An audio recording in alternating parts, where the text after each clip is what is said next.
I fell in love with my brother, Zhao Yandong, who has no blood relation to me. I pestered him persistently and eventually got pregnant, and finally married him. After marriage, he doted on me, but he rarely touched me. The last time I took the initiative to approach him, he said with a cold face, "Song Jianan, don't you know what shame is?" My heart gradually died, but I accidentally returned to the night when we first met. He was enchanted by me, however. I pushed him away and moved out of the Zhao family's house overnight. I even started a new relationship at a lightning speed, just to show him my determination not to pester him anymore. But Zhao Yandong lost his composure and blocked me downstairs at the dormitory. "Nan Nan, does your new boyfriend know that you were still with me 3 days ago? How dare you go on a date with him with these hickeys?" 1. During a boring afternoon tea. The topic eventually shifted from jewelry and new clothes to men. My best friend Suing, who doesn't want to get married or have children, finished talking about her colorful love history. When she made everyone envious, she suddenly smiled and looked at me. "However, our Nan Nan has the best taste, Mr. Zhao looks very capable at first glance." I was a bit stunned, poking at the cake on the plate, and suddenly lost my appetite. This is the 5th year of my marriage to Zhao Yandong. And the number of times we've been together after marriage can be counted on the fingers of one hand. Suing looked at me expectantly. "You're Mr. Zhao just came back from a half-month business trip. Are you going to have a sweet reunion tonight after a short separation?" 2. I smiled bitterly. "He's working overtime tonight and staying at the company, then have some fun in the office. It's more interesting." Suing pulled me up. "Don't look so resentful, let's go buy a new battle dress now." Go straight to his office. "This time you have to listen to me." You drain him completely so that he has no energy to find other women. I was a bit dazed. Other women? I can guarantee that there are no other women outside for Zhao Yandong. But I'm not sure if there is someone in his heart. After all, in the few times we were together, it was always me who took the initiative. If I don't take the initiative, he will never touch me. 3. Suing helped me pick a battle dress that cost nearly 5 digits. After the salesgirl helped with dry cleaning and ironing, Suing ordered me to put it on immediately. I just wrapped a thin trench coat that I wore when I came. I felt a bit embarrassed, but Suing said, "Nan Nan, I've been in love since I was 14 years old. I've dated as many men as crucian carps crossing the river. There are no exceptions for men in this world. They are all visual animals. Trust me, if you go up like this, he will definitely love you to death." 4. But Zhao Yandong was obviously an exception, or maybe he really had no feelings for me. When I walked into the president's office on the top floor, he just raised his head from the pile of documents on the desk. He glanced at me indifferently. "You sit there and wait for me for a while." Then he continued with his work, and when I locked the door from the inside, untied the belt of my trench coat and walked in front of him. He frowned slightly and looked at me for a second, then continued with what he was doing. Even the handwriting of his signature didn't get messed up. It was not until 5 minutes later that he put down the pen, closed the file, and turned off the computer. After standing up, he looked at me expressionlessly. "Nan Nan, put your clothes on properly." But I didn't listen to him. The trench coat fell lightly to the ground.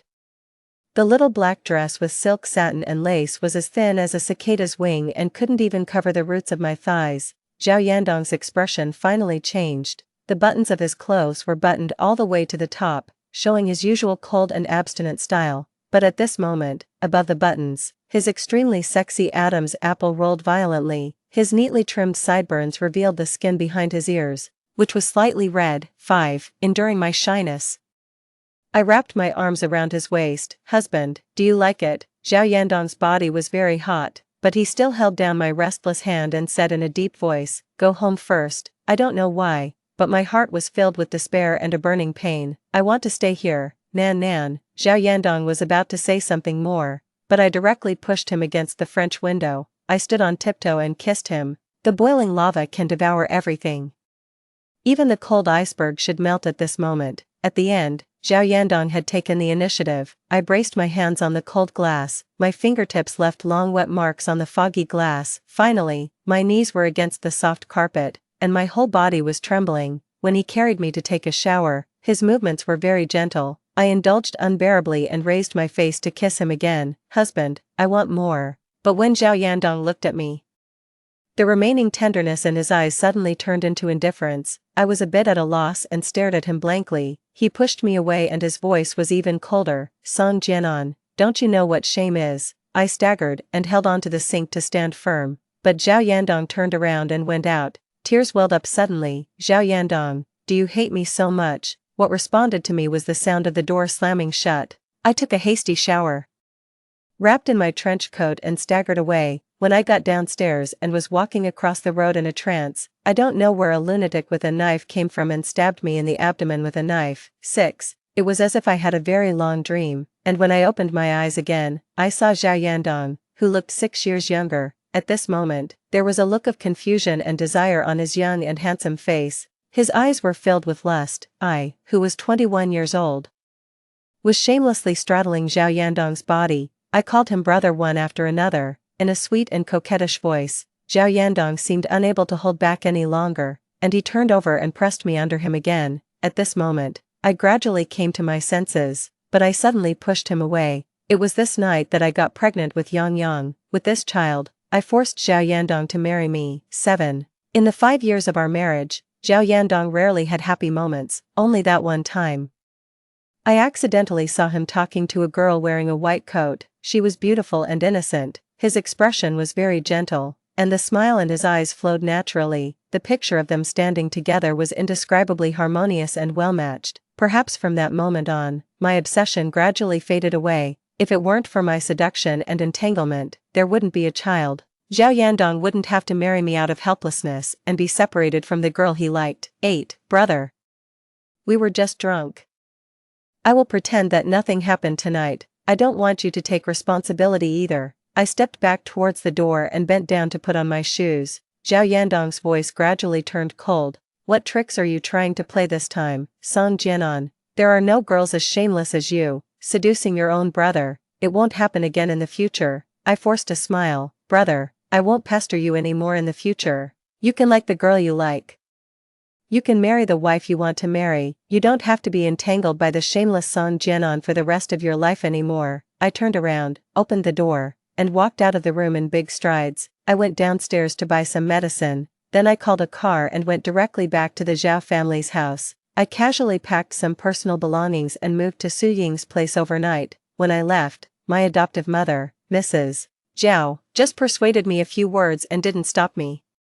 I know that in my previous life, when I married Zhao Yandong, it was a worry in her heart, in her eyes. Her only son, Zhao Yandong, whose background, appearance and ability were all impeccable. His wife shouldn't be an ordinary orphan girl like me. I won't be so stupid in this life. 9. 3 days after I moved out of the Zhao family's house, in the WeChat group where both Zhao Yandong and I were in, someone suddenly sent a photo. God. Is this the goddess Zhou Bijuan? She's back in the country.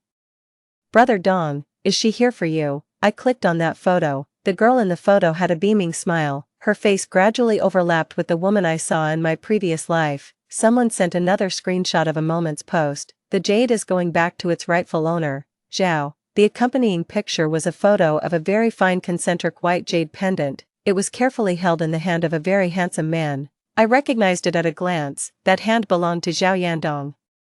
His fingers were very long and his nails were neatly trimmed. There was a very small mole on the pulp of his index finger. That night, I kissed that hand. I felt that my whole body was trembling, and my hands were shaking so much that I could hardly hold my phone. This is clearly an official announcement post. It's just short of Brother Dong's name, but they were in a good relationship before. Why didn't they end up together later? It's all because of Song Jianan. She couldn't wait to stick to Brother Dong every day and broke up this couple. The group was silent for a moment, and someone changed the topic. I smiled self-deprecatingly and turned off my phone. Yes, the jade should go back to Zhao, and the clown should consciously step down. 10. Zhao Yandong felt a bit restless as he looked at the boring chat in the group. Song Jianan, who used to have countless WeChat messages and phone calls every day, but there had been no news from her in these 3 days.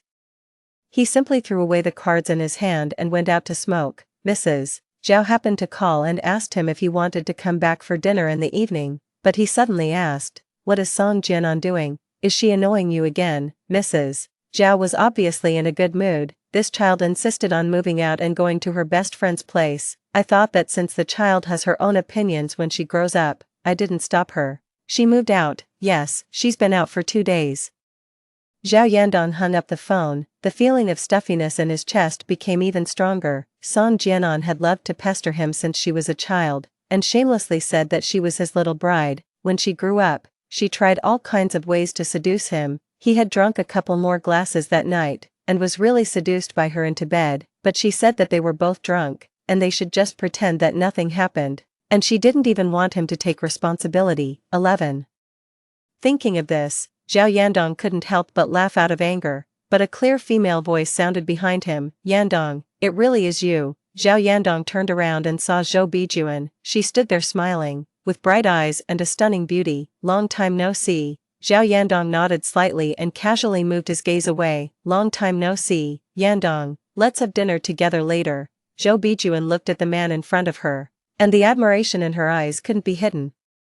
Over the past few years, she had many suitors. She had also met all kinds of outstanding men, but none of them could compare to him. Only he was worthy of her. Just as Zhao Yandong was about to refuse, his phone rang. He lowered his head and unlocked the screen. It was still a message from the group. Someone sent a screenshot of Song Jinan's Moments post. A minute ago, she officially announced her new boyfriend. In the photo, the two of them were snuggling closely together.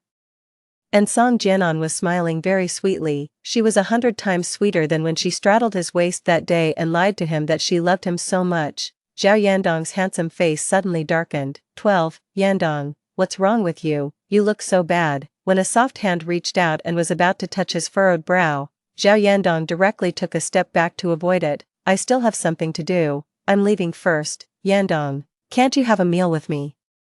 Zhou Bijuan's voice trembled slightly, as if it was going to break the next second, but Zhao Yandong just looked at her misty eyes indifferently. There's no need, Yandong, you're still angry with me, aren't you? The tears that Zhou Bijuan had been holding back fell. Russell, Miss Zhou, you're overthinking it. Zhao Yandong was in a very bad mood and didn't even want to be perfunctory at this moment. He turned around and walked towards the elevator, took out his phone and called his assistant. Go and check what Song Jianan has been doing these days. Zhou Bijuan stared blankly as Zhao Yandong walked into the elevator without looking back. She didn't even notice that her bag had fallen to the ground. How could this be? Why did the development of things go completely different from what she had expected? Zhou Bijuan unconsciously looked at her own figure in the mirror, from head to toe. She was all exquisite and so beautiful that it made people's hearts flutter.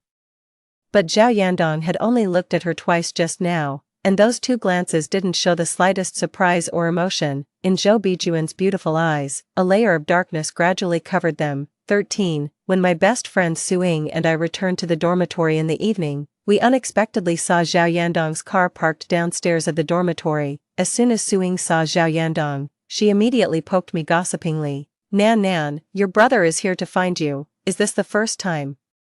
Sure enough, the more serious a man is, the more sullen and lustful he is. You said before that no matter how you seduced him, he was indifferent. I don't think he was indifferent, he just enjoyed the feeling of you seducing him too much. But it's really exciting that an abstinent male god turns into a possessive and crazy person when he's jealous. You're probably going to be exhausted by him tonight. You're thinking too much, Suing. I smiled helplessly. He really doesn't like me, even though that night, he was deeply indulged and even wanted to have a second time insatiably. It was just driven by alcohol and desire. After all, in his eyes, I'm always a scheming and shameless person who seduces my brother. I still remember the day of my 17th birthday. I drank alcohol for the first time and took the opportunity to confess to him. The look in his eyes when he looked at me was filled with unconcealable coldness and disgust, and since then, he moved out of the Zhao family's house and lived alone. He even started to avoid me openly and secretly, but at that time I was young and ignorant, and I didn't know where my courage came from. The more Zhao Yandong avoided me, the more obsessively I pestered him. Until 3 days ago, I finally got what I wanted. In my previous life, I was complacent and full of hope because of his indulgence that night. It wasn't until 5 years into our marriage that I finally woke up from that ridiculous dream. The sharp knife stabbed into my body again and again, and the intense pain was still like a maggot attached to the bone, reminding me day and night, don't make the same mistake again. Stay as far away from Zhao Yandong as possible. It would be best if we never met again in this life. When you like someone, why do you have to selfishly possess him with so-called love? Nan Nan, come here. Zhao Yandong extinguished the cigarette, and his handsome face seemed to be covered with a layer of frost. I've been a bit afraid of him on ordinary days, especially when he is wearing formal attire and has a cold expression. As Suing said, I'm timid but also daring. Ever since I was a child, whenever Zhao Yandong glanced at me, my legs would go weak with fear, but surprisingly, when I grew up, I had the audacity to pester him persistently. Looking back now, I don't know where I got the courage that night. I asked the person I called brother to go to a hotel with me. Suing whispered in my ear, "It feels like his eyes are about to eat you up, baby, hurry up and go. If you don't go, the knives in his eyes will almost stab me to death." Suing gave me a gentle push and then turned around and ran away without being loyal. I could only muster up the courage to walk up to Zhao Yandong. I stood there obediently and spoke properly. "Brother, you were looking for me." I even used honorifics. I haven't been this obedient in 10 years combined from my 2 lifetimes. I hope Zhao Yandong can see my determination and sincerity. 15. However, just like in my previous life, no matter how hard I tried, he couldn't treat me as intimately as an ordinary couple. It's the same now. Zhao Yandong is completely indifferent to my obedience and repentance. Are you in a relationship? Zhao Yandong's tone of voice was as calm as ever, and it was impossible to tell whether he was happy or angry. I summoned up the courage to look up at him and said, "Yes, we just confirmed our relationship today." Zhao Yandong seemed to let out a laugh. Just as I was about to heave a sigh of relief, he spoke again. And his voice was as cold as if it had been quenched in ice, making people's hearts tremble with coldness. "Nan Nan, does your new boyfriend know that you were still in my bed 3 days ago?" He slowly took a step forward and raised his hand to grip my chin. There were still a few patches of mottled hickeys on my slender neck, and Zhao Yandong's eyes suddenly narrowed. "How dare you go on a date with him with these hickeys on your body, brother?" I was greatly alarmed and said, "We were both drunk that night, it was just an accident." I said I would pretend that nothing happened, and I took the medicine as soon as possible. As I said this, my heart suddenly ached with soreness. Yes, things have changed in this life. I took the medicine and won't get pregnant again. In this world, there will never be a sweet and soft baby calling me mom again. When I was pregnant with Yang Yang in my previous life, my pregnancy was full of twists and turns. Later, I had an unexpected premature birth, and then I suddenly had amniotic fluid embolism during the operation. The doctors and nurses had to change my blood countless times before they could pull me back from the brink of death. Yang Yang was a precious baby that I risked my life for. Thinking of the things in my previous life and Yang Yang whom I would never see again, I felt as if my heart was being torn apart, and my eyes instantly turned red. 16. I don't know if the way I was about to cry made Zhao Yandong feel a bit of pity. He released his hand, and even his voice became a bit milder. "What kind of medicine did you take?" "An emergency contraceptive pill." I took a deep breath, holding back my tears, and forced a relaxed smile. It's better to avoid some unnecessary troubles as early as possible, just in case it delays you. This way, he could be with the girl he liked, thinking of Zhou Bijuan in both lifetimes. I felt a bit sour and a kind of indescribable discomfort in my heart. If I hadn't accidentally gotten pregnant, Zhou Bijuan should have married Zhao Yandong long ago, right? Delay me, Song Jianan. When you confessed to me at the age of 17, why didn't you think that it would cause me trouble? 3 days ago, when you got drunk and asked me to go to a hotel with you, why weren't you as rational as you are now? It was you who said you liked me and loved me and tried every means to sleep with me. Now it's also you who said it was just an accident and wants to distance yourself from me completely. Zhao Yandong sneered. You're so young but have no sense of shame and play with others at will. Song Jianan, have you learned all your upbringing in the Zhao family and thrown it to the dogs these years? I looked at him helplessly, not knowing how to defend myself. If I could be reborn a little earlier, then none of this would have happened, and we wouldn't have ended up in such an embarrassing situation now. But unfortunately, I had a relationship with him. From Zhao Yandong's perspective, I was indeed hopeless and really had no sense of shame. But how could I explain it to him? Who would believe it if I told them about being reborn? I know you hate me and don't like me. I also know that I woke up too late. But now that things have come to this, brother, tell me what I should do so that this matter can be put behind us. 17. Zhao Yandong raised his hand and loosened his tie. There was an indescribable restlessness and displeasure filling his chest. He clearly didn't like girls like Song Jianan. She was impulsive, bold, and always acted without thinking of the consequences. She was completely different from the gentle and decent girls in the Zhao family. None of his cousins or siblings had ever dared to be as unruly and disorganized as her. The first time she confessed to him at the age of 17, he was initially shocked, and in the end, he felt a bit of disgust and resistance. At that time, his relationship with Zhou Bijuan was still quite good, but ever since Song Jianan confessed to him, the situation started to change strangely. He deliberately distanced himself and avoided suspicion, but he couldn't help but keep an eye on everything about Song Jianan. Over the years, he had watched coldly, yet at the same time, he had morbidly enjoyed Song Jianan's persistent pursuit and entanglement despite repeated setbacks. On that night, somehow, he was bewitched by her and went to the hotel with her, and when she shamelessly pounced on him, he clearly wasn't drunk, but he still let the slight drunkenness consume him. He indulged himself and sank into it, but Song Jianan suddenly pushed him away. She even distanced herself from him without hesitation. She moved out of the Zhao family's house overnight, and then she simply started a relationship with a new boyfriend. But how could she, after having such an intimate relationship with him, just turn around and throw herself into the arms of another man? 18. When they were on a date today, did that man kiss her and hug her the way he did? Zhao Yandong felt that he was about to go crazy with jealousy, and when the word jealousy flashed through his mind, he was stunned for a few seconds. How could he be jealous of Song Jianan's boyfriend?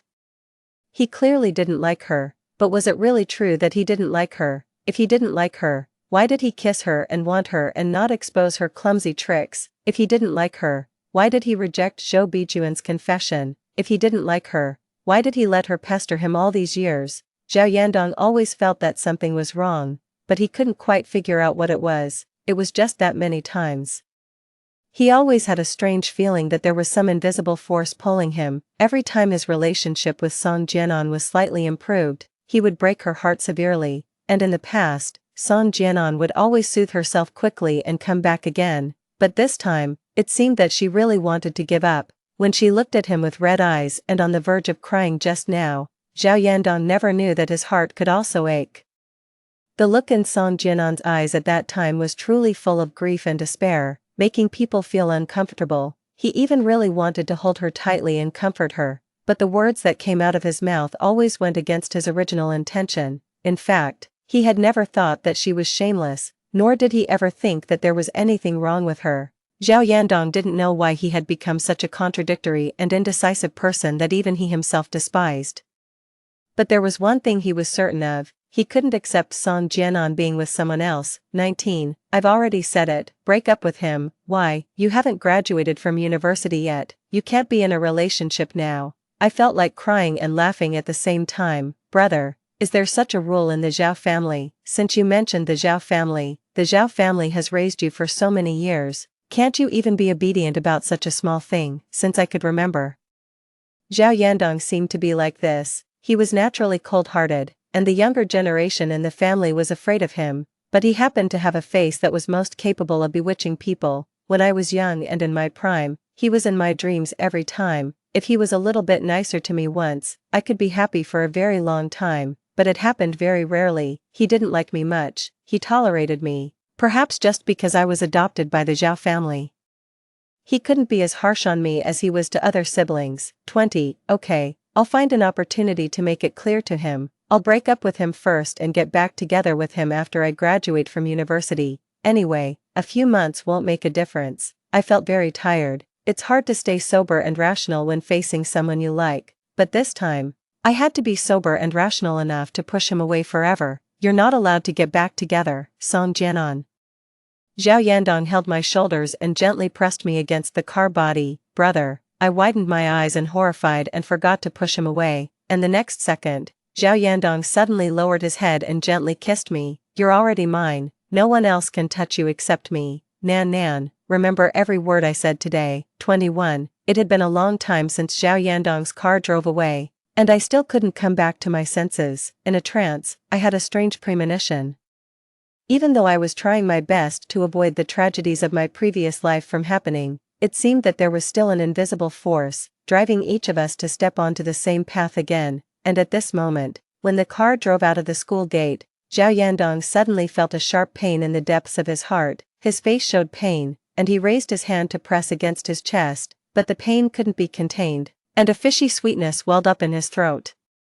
When the driver was so shocked that he suddenly braked to a stop, Zhao Yandong turned his head and spat out a mouthful of blood. The smell of blood filled the entire car, and the driver's voice was trembling. Mr. Zhao, I'll take you to the hospital right away, but Zhao Yandong pressed against his heart, which felt numb, and waited until the pain subsided. Then he said hoarsely, "No need, take me back, Mr. Zhao, I'm much better now. Take me back first." Zhao Yandong frowned deeply. He was such a wise and almost demonic person, he had faintly sensed that something was strange. However, he needed to verify his speculations and thoughts again. 22. On the weekend, as soon as Su Ying and I returned to her rental house, Zhao Yandong suddenly called, "Nan Nan, where are you now?" "I'm at Su Ying's house, I'll come to pick you up later." "Brother, do you have something to talk to me about?" "Yes, I do." I hesitated for a moment but still agreed, "Okay.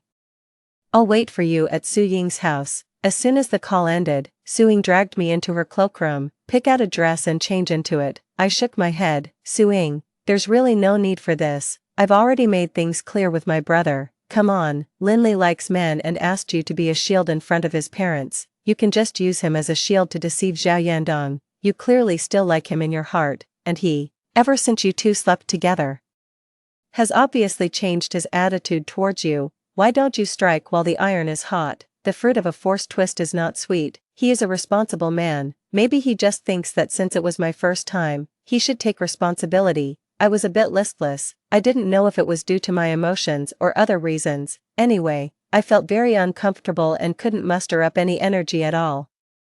Su Ying was a bit frustrated. "Come on, Song Jianan. Do you think a high IQ man like Zhao Yandong at the top of the pyramid, if he doesn't want to jump into those so-called traps, schemes, and pitfalls, who can make him do it? And as for so-called responsibility, he has 1,000 ways to solve your problem. Why does he have to take responsibility for you?" He didn't say he would take responsibility for me either. I covered my lower abdomen and thought dazedly. In my previous life, it was because I was pregnant that he married me as soon as I graduated. The wealthy attach great importance to bloodlines. Maybe this is the most important reason why he would take responsibility, but no matter what the reason was, Zhao Yandong treated me and Yang Yang extremely well. He was a good husband and a good father. "Nan Nan, I always feel that you've been very strange these days. Are you hiding something from me?" Su Ying touched my forehead. "You don't look well either. Are you feeling unwell?" I shook my head. "I'm fine, I'll be okay after adjusting for a few days." Su Ying was still worried. "I always feel like you've become a different person. You're not noisy or lively anymore. You're so well behaved that it makes people uncomfortable. People always have to grow up." I hugged Su Ying and shook her gently. In both lifetimes, she was my best friend. No matter what I did, Su Ying always supported me wholeheartedly. She was just so warm-hearted and loyal. It's a pity that I died too early and didn't know what happened to Su Ying later. 23. When Zhao Yandong arrived downstairs, he called me. I went downstairs and got into the car, but he didn't say what it was about. He just took me to my favorite restaurant. Then I was surprised to find that Zhao Yandong knew my preferences like the back of his hand. Moreover, throughout the meal, he was extremely gentle and considerate towards me. If it hadn't been for meeting Zhou Bijuan at the end, tonight would definitely have been the most wonderful night in my 21-year life. I wasn't wearing a beautiful dress, and because I wasn't feeling well, I didn't even put on much makeup, but Zhou Bijuan was dazzlingly beautiful. She was wearing a Chinese-style dress, and that concentric jade pendant was tied to her belt. When she appeared in the restaurant with that handsome and dashing man, almost all the men were secretly looking at her. I secretly paid attention to Zhao Yandong.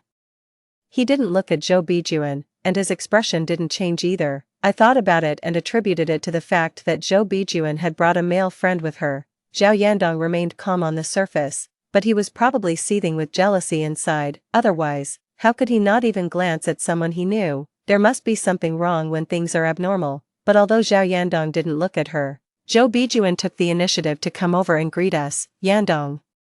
What a coincidence, you're having dinner with your sister." Zhao Yandong just nodded indifferently. "Nan Nan likes this restaurant." The smile on Zhou Bijuan's face seemed to freeze for a moment. It took her a while to say, "I also really like this restaurant. As soon as I returned to the country, I've been thinking about coming here to eat the fish." Zhao Yandong didn't reply. Instead, he just asked me, "Are you full?" I nodded. Zhao Yandong then called the waiter to settle the bill.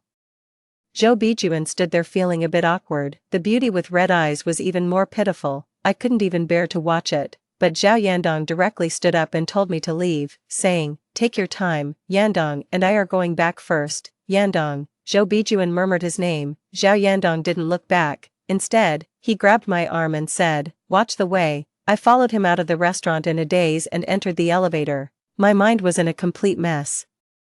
It took me a long time to sort out some thoughts. He must have pulled me on purpose, deliberately to make Zhou Bijuan jealous. There was no other reason for him to do this. 24. However, we had already reached the underground parking lot. Zhao Yandong still showed no sign of letting go of his hand. "Brother." As soon as I called out, Zhao Yandong exerted a little more force with his hand and directly pulled me into his arms. The next second, he lowered his head and kissed me again.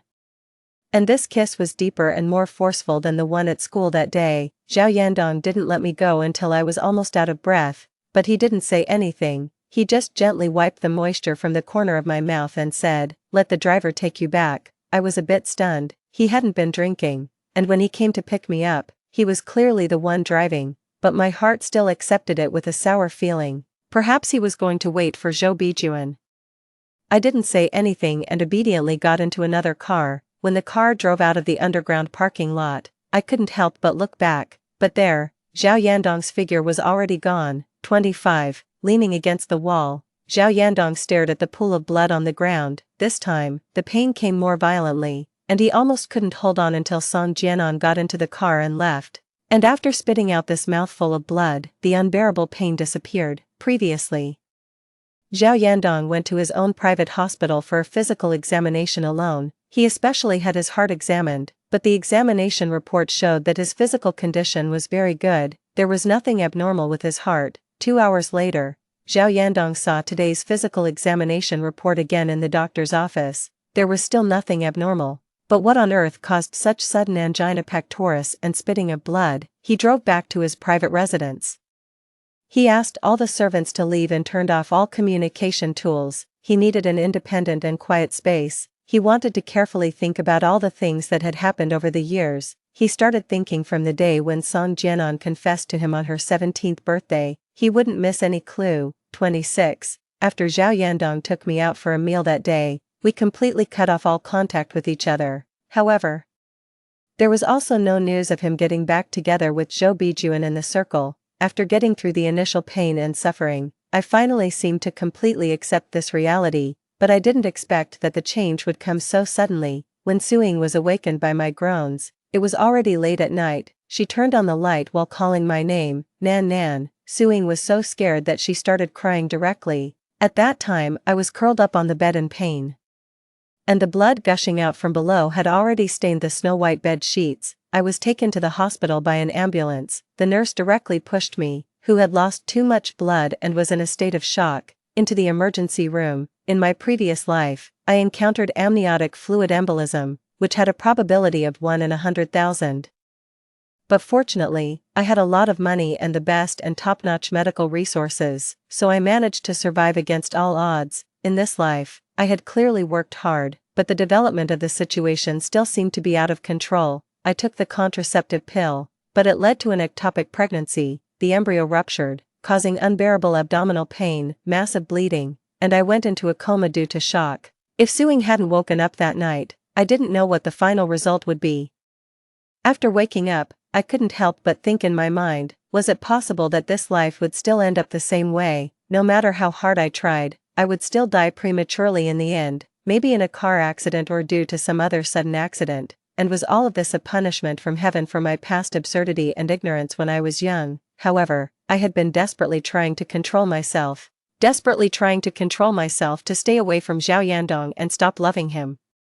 When Zhao Yandong came to see me, I didn't want him to see me crying like a weakling, so I pretended to be asleep. Zhao Yandong seemed to have stood by my bedside for a very long time. My body was about to become stiff, and my legs were numb. Then he bent down, gently tucked in the quilt for me, and turned to leave the ward. The sound of the door closing was very soft, but my tears suddenly burst out like a dam breaking. 27. After being discharged from the hospital, Mrs.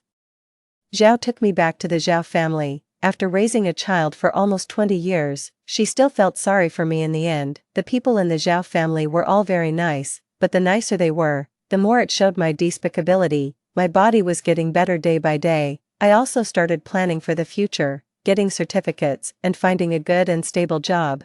Being able to support myself and gradually repay these people who loved me, that would make me satisfied. As for other things, I didn't have the energy to think about them. On the day I finished my confinement after the miscarriage, Suing kept calling me on voice chat. When I came back from a walk and just picked up my phone to answer, I heard Su Ying's urgent voice. Nan Nan, have you seen the news? What happened? Zhao Yandong and Zhou Bijuan had a public falling out. A falling out? Why? Because of a piece of jade, that very famous Hetian white jade concentric pendant. Do you still remember it? Of course I remembered. Zhou Bijuan posted it on her Moments, the one that Zhao Yandong carefully held in his hands. She was a very famous antique restorer. That jade pendant with a history of 1,000 years was restored by her own hands. Since then, Zhou Bijuan had become famous. Nan Nan, just now, Zhao Yandong smashed this piece of jade. I was stunned. Suing, what did you say? The value of this piece of jade was inestimable. A renowned cultural relic collector had once offered a sky-high price of 1 billion yuan for it. I don't know what got into Zhao Yandong. First, he bought this piece of jade, and then he smashed it on the spot. Su Ying's voice was full of disbelief. Nan Nan, how rich is your brother exactly? 28. I randomly clicked on the videos online. All kinds of heated discussions were already boiling and noisy. Every app push was the top trending topic. But Zhao Yandong must have done something because almost all the videos of the scene had been deleted. It took me a long time to find a few blurry pictures. That white jade pendant that he had once carefully held in his hands and cherished, it was shattered on the ground. Zhou Bijuan obviously couldn't accept it and shed tears on the spot. She knelt on the ground and cried so pitifully that it made people feel sorry for her. But Zhao Yandong's expression was very cold. He stood there, looking tall and elegant in a black suit, but his handsome face was like an iceberg that could never be melted. There was a terrifying chill emanating from his whole body. I had never seen him with such a serious expression. I didn't even dare to look directly at the picture. Just then, my phone suddenly rang. The name flashing on the screen was Brother, 29. I was sitting in the car, next to Zhao Yandong. The car drove smoothly forward and finally stopped outside a luxurious store. Nan Nan.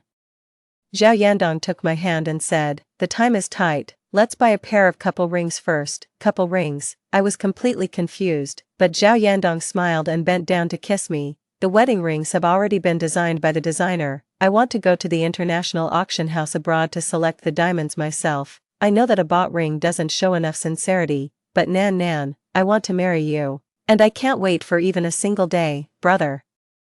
I don't understand, I don't get it. I was still confused. The man in front of me was the one I had liked since I was 16 years old. He had made me cry, laugh, and suffer, but I still loved him. However, the him standing in front of me at this moment seemed so unfamiliar. His eyes were only looking at me. The way he smiled at me was more tender than I had ever seen. He seemed to love me very, very much. But how could Zhao Yandong love Song Jianan? My tears welled up unconsciously, and I took a step back in a daze. Don't lie to me, brother. Don't play with me like this. I'll take it seriously. I shook my head, laughed, and then cried again. Zhao Yandong, we can't get married. We can't be together. I didn't want to die, and I didn't want to ruin his life either. Nan Nan, do you still remember that you once studied antique restoration with Mr. Su? I immediately covered my ears. I don't remember. I don't remember anything. That was my most painful memory.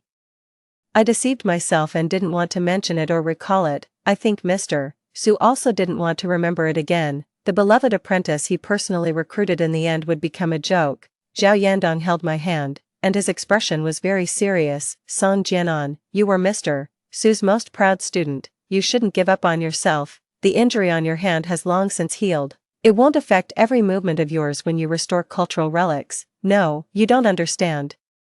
Zhao Yandong, you don't understand at all. It wasn't just the injury, everything had changed. I couldn't control that change. It was like a person who had some talent in a certain field, watching helplessly as their talent was lost overnight but being powerless to do anything about it. That feeling was too painful. I never wanted to recall it a second time in my life. I know, Nan Nan, I know everything. Zhao Yandong held my hand and pulled me into his arms.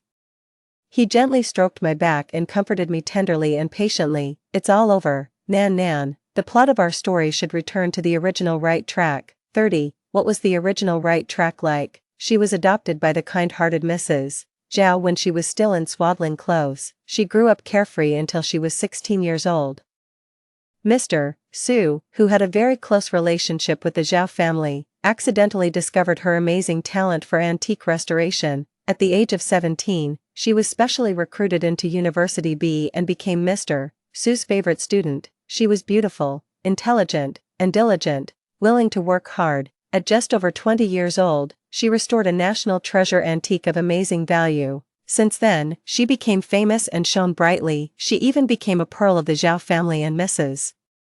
Zhao's proudest daughter. At the age of 24, she married her childhood sweetheart and elder brother, Zhao Yandong. After marriage, the couple loved each other deeply and had a son and a daughter. They were truly an example envied by everyone and were in love for a lifetime. Finally, they lived to the age of 90 and passed away of natural causes. They had a large family with many descendants, and all of them were intelligent and promising. The Zhao family was prosperous and flourishing, and it thrived from generation to generation. The real ending of the story was as perfect as it could be. However, in the previous life, the husband and wife were separated by life and death. In this lifetime, he would never let the same tragedy happen again. That concentric pendant that he personally smashed, if it hadn't been destroyed by him at this moment, then, in the near future, it would be restored by its true owner, his wife, Song Jianan.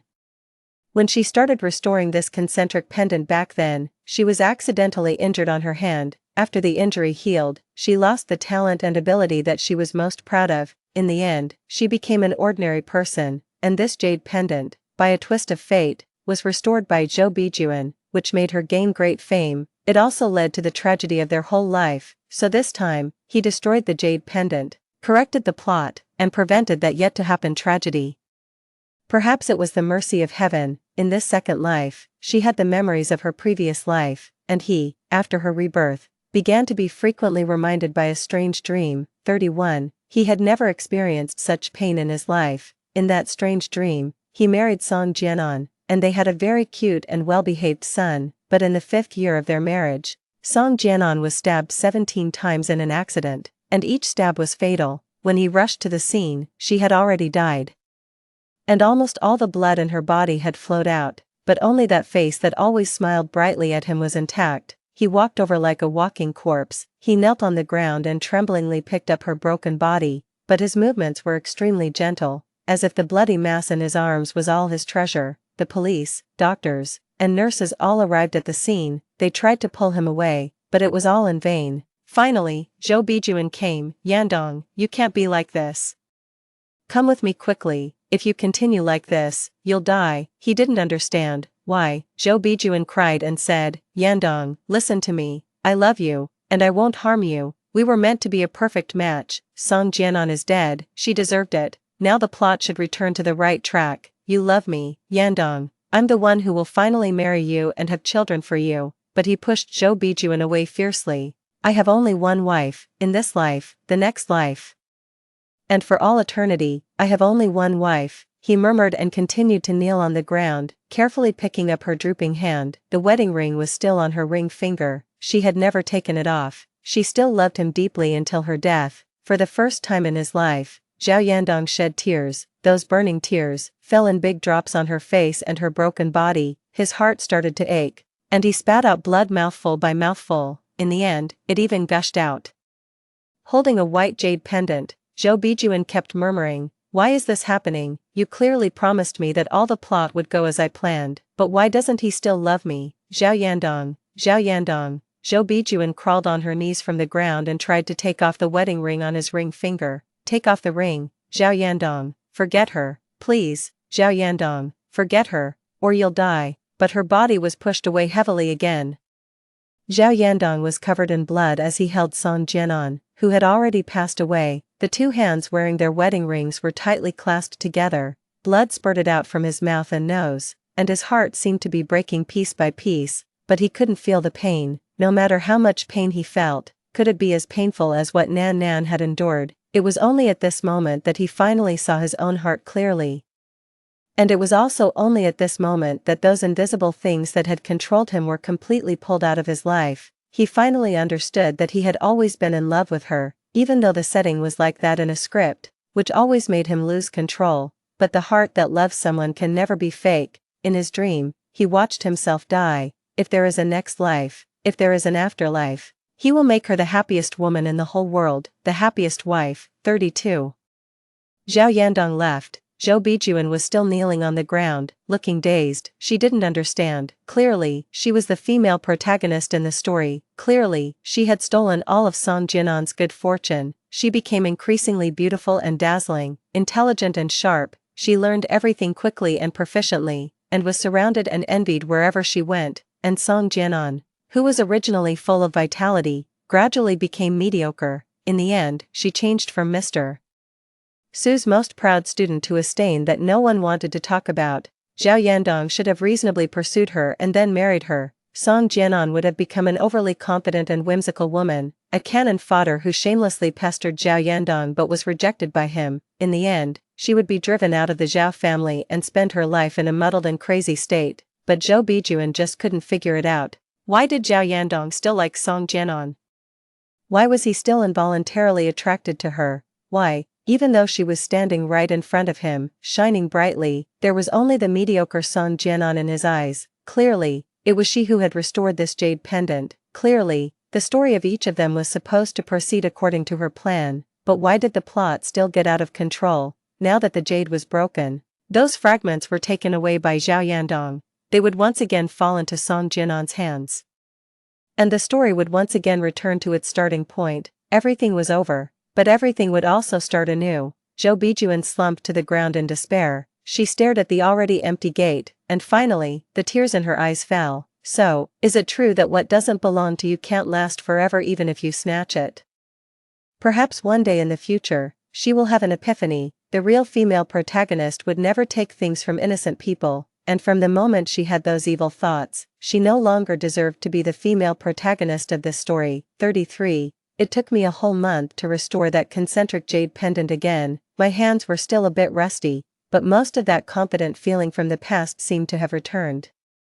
I think it won't be long before I can continue doing the thing I love the most, and currently, the most urgent matter is the upcoming wedding between me and Zhao Yandong. He was like a completely different person, gentle, patient, and clingy. We spent most of the day together, but Zhao Yandong still thought it wasn't enough. Every time he went on a business trip, he would take me with him. Suing was quite jealous of this.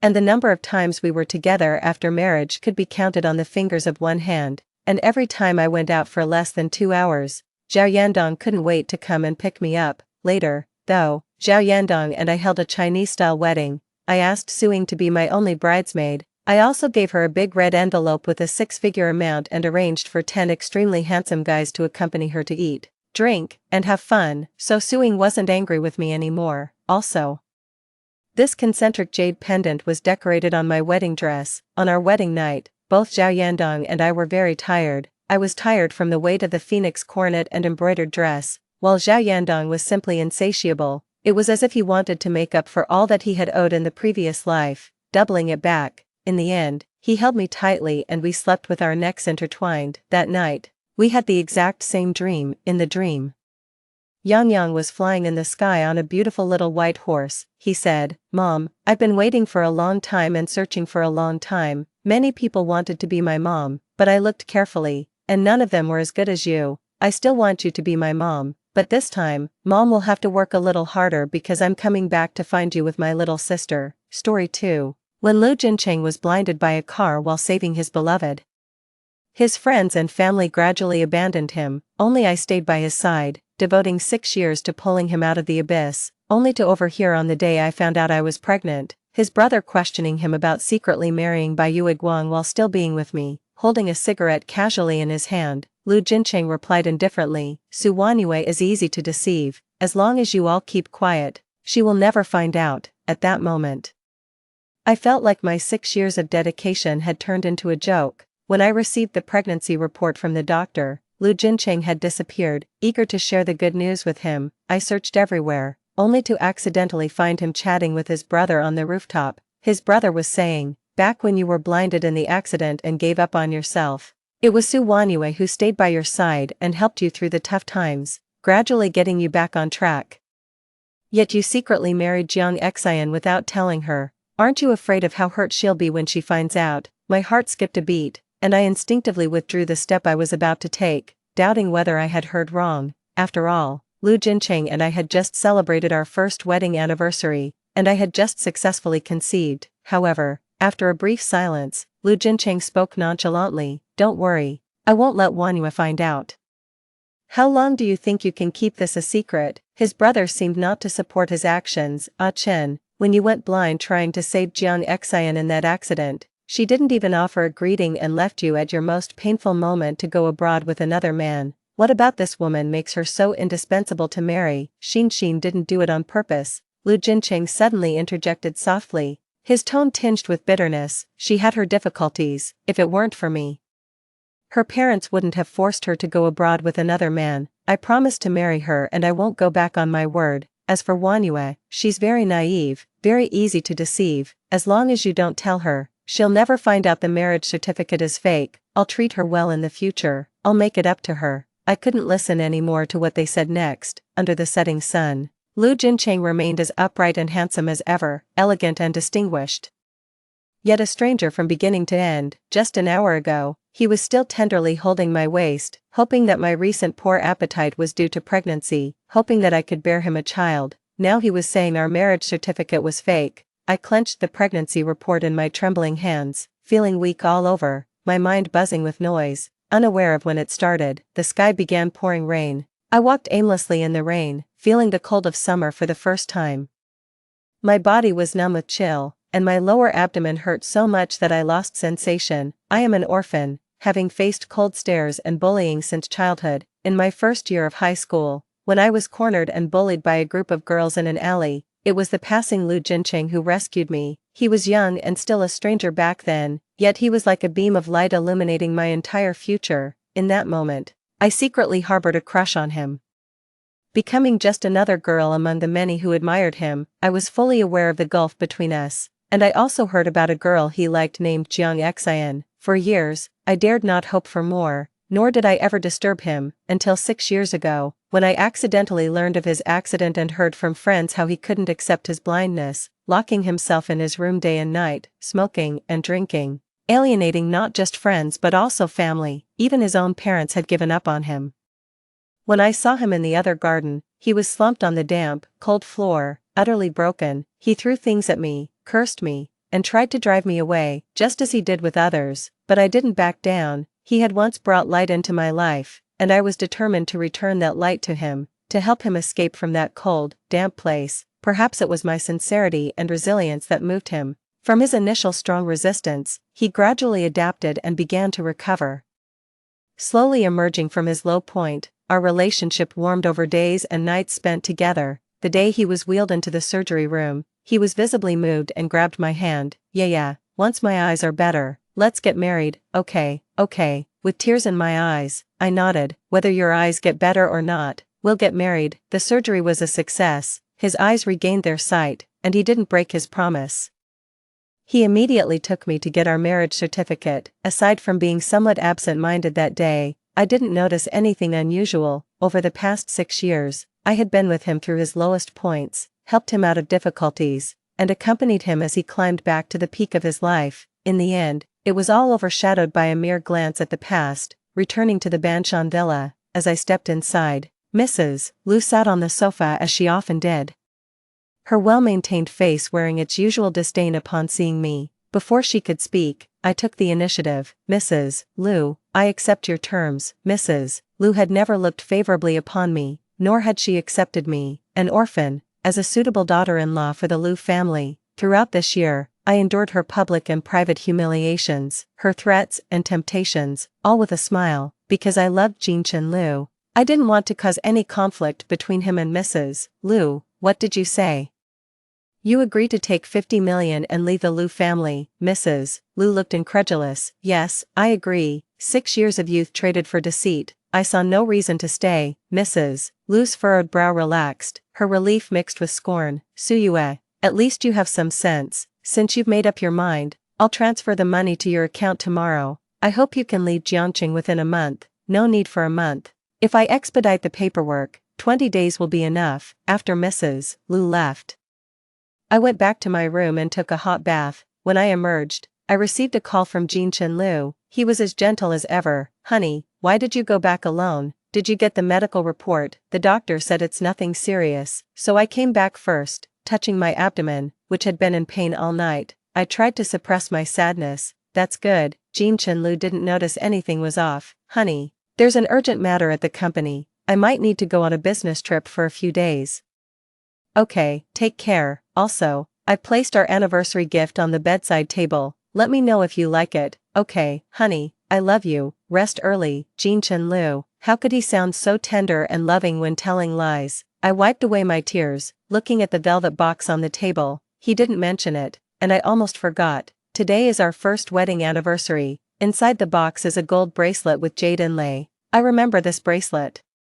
I had admired it in a brochure of an international jewelry company last month. Unexpectedly, Lu Jincheng bought it. Less than 10 minutes after hanging up the phone, someone tagged me on social media, and when I opened it, it was a post from Jiang Xian visible only to me. Today is a special day, we got married. Photo 1, a blurred marriage certificate showing only the surnames. Photo 2, two hands wearing wedding rings tightly held together. Photo 3, a gold bracelet with jade inlay just like mine.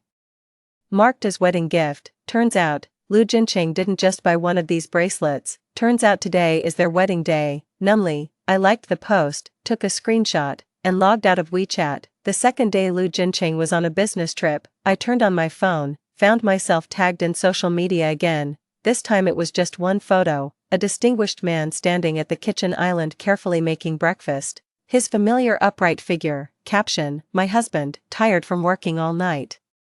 Still got up early to make me breakfast. I'm so lucky. I never knew Lu Jincheng could cook, yet in all these years, he never even boiled noodles for me. Turns out there's a difference between true love and feigned love. I followed the routine, liked the post, took a screenshot, and logged out of WeChat. Then I left the house, went to the hospital I had booked in advance for an abortion. The doctor asked me 3 times if I really wanted to terminate the pregnancy, lying on the cold operating table.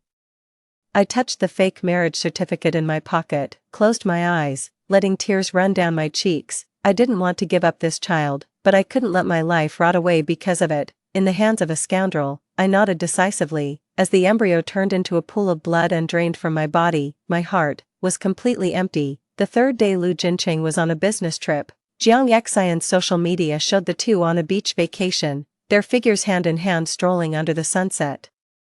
The romance nearly spilling out of the screen. Meanwhile, I, dragging my weakened body after the abortion, hurriedly processed my paperwork to go abroad. The fourth day Lu Jincheng was on a business trip. Jiang Xian's social media was punctually updated. On a 2-meter-wide bed, the two of them embraced in sleep. The man's deep features tinted by the morning sun looked exceptionally handsome, with Jiang Xian lying in his arms, flashing a victory sign at the camera, and I started packing my bags.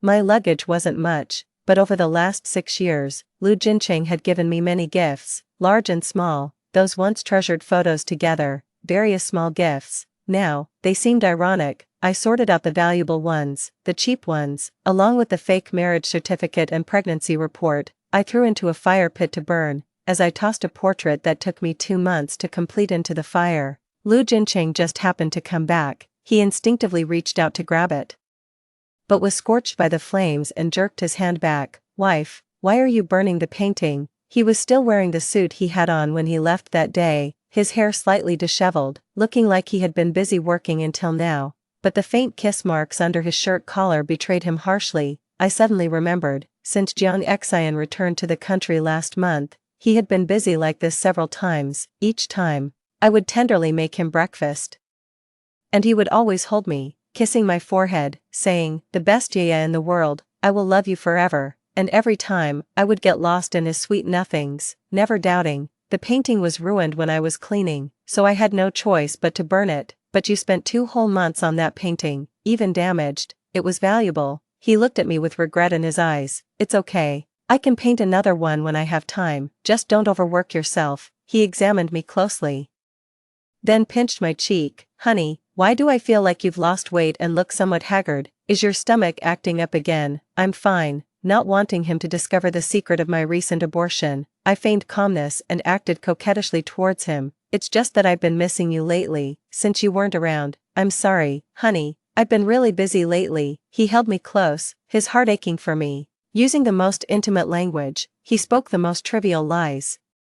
The distance closed between us, the kiss marks under the collar of his shirt became increasingly visible. I almost threw up. To avoid arousing his suspicion, I suppressed my nausea. You must be exhausted these days. Why don't you go to the room and rest? Okay, he affectionately stroked my hair. Do you have plans tonight? I can take you to see a movie. There's a new art film that just came out. Sure, let's meet up tonight. In the afternoon, I went for a follow-up check at the gynecologist. I managed to collect all the reports before the office closed. They showed the abortion was successful. It was as if the child had been here and yet never had been. Like a small stone that briefly stirred my heart and then slowly settled down. In the evening, I met Lu Jinchen at the cinema. He curiously noticed the papers in my hand. Honey, what's that? Without a change in expression, I stuffed the papers into my bag. Just some test results I hadn't collected last time. I picked them up on the way. Why didn't you tell me to come with you to the hospital? Why must it be you who accompanies me? After all, you won't be in my future. Because you've been too busy and tired recently. I smiled at him. Lu Jinchen sighed softly and embraced me lovingly. Honey, I've indeed been busy with work, but I'll always make time for you whenever you need me. I stiffened in his embrace. A cold laugh spread from the depths of my heart. Whether he was busy with work or busy spending a honeymoon with his old flame, only he knew for sure. In the past, when he spoke such sweet nothings, I would have immediately hugged him tightly, kissed him, and told him I wanted to be with him forever. But today, Ah Chen, Mrs. Lu, what a coincidence. Suddenly, a playful voice came from behind. I turned around. There stood Jiang Xian, not far away, wearing a deep V-neck red dress and her chestnut curly hair softly cascading around her, looking sexy and beautiful in the crowd. She looked at me, a smile in her eyes, but with a barely noticeable provocation hidden within. A month ago, I met her once at Lu Corporation. At that time, I didn't know her purpose for returning to the country,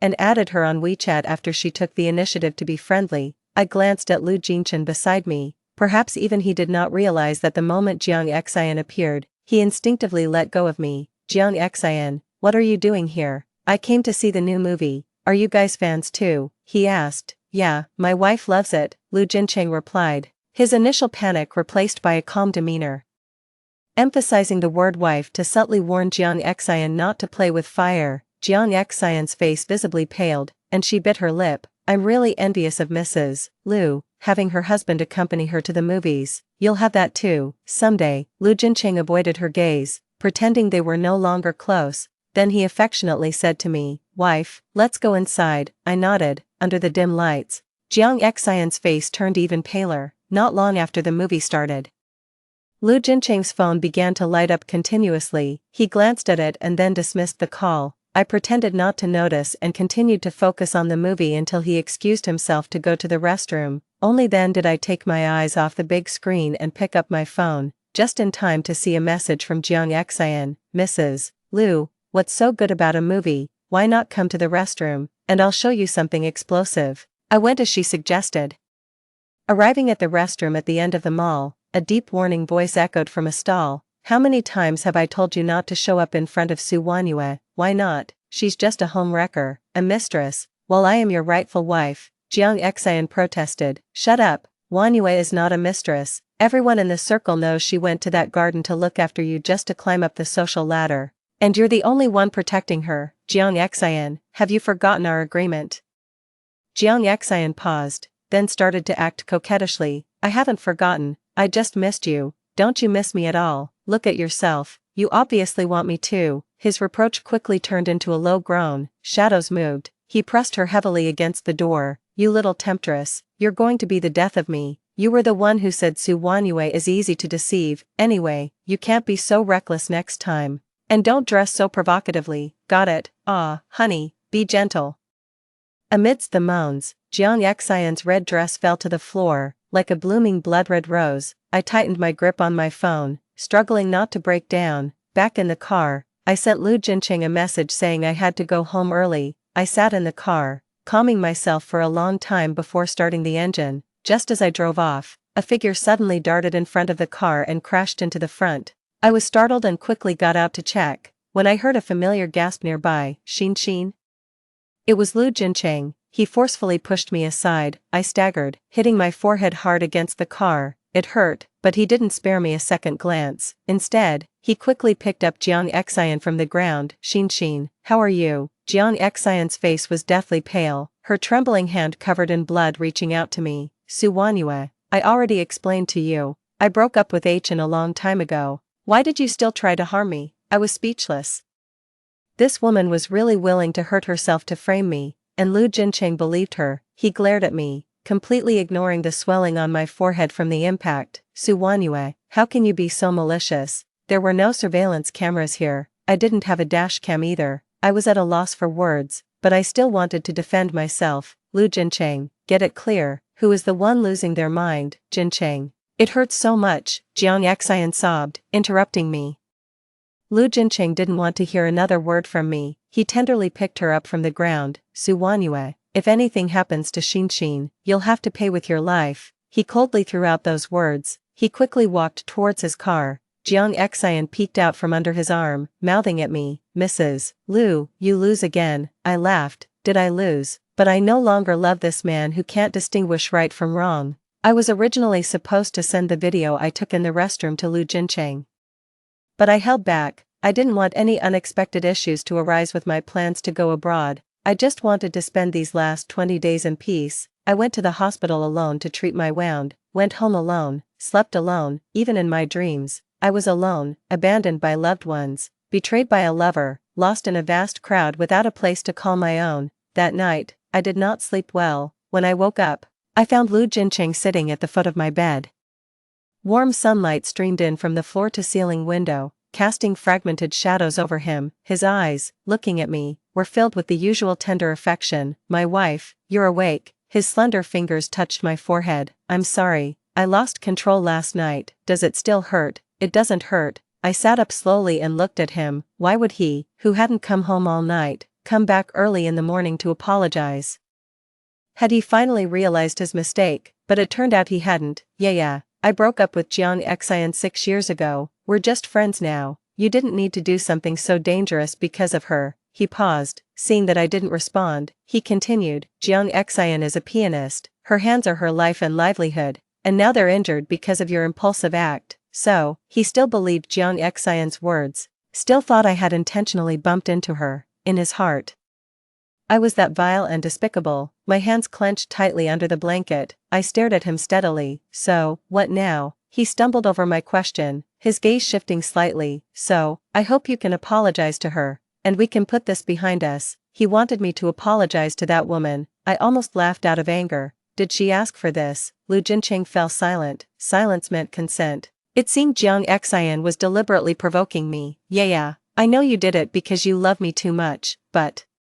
Lu Jincheng, I cut him off lightly. Let me ask you, do you really understand me as a person? What do you mean? Do you really believe that I intentionally bumped into her? Yeah, nobody jokes with their own life. He frowned. He didn't believe me at all. In that case, there was nothing more I could explain. Lu Jincheng, I'll say it again, I didn't intentionally bump into her, and I won't apologize. You should leave, Su Wanyue. He called out my full name with a heavy tone.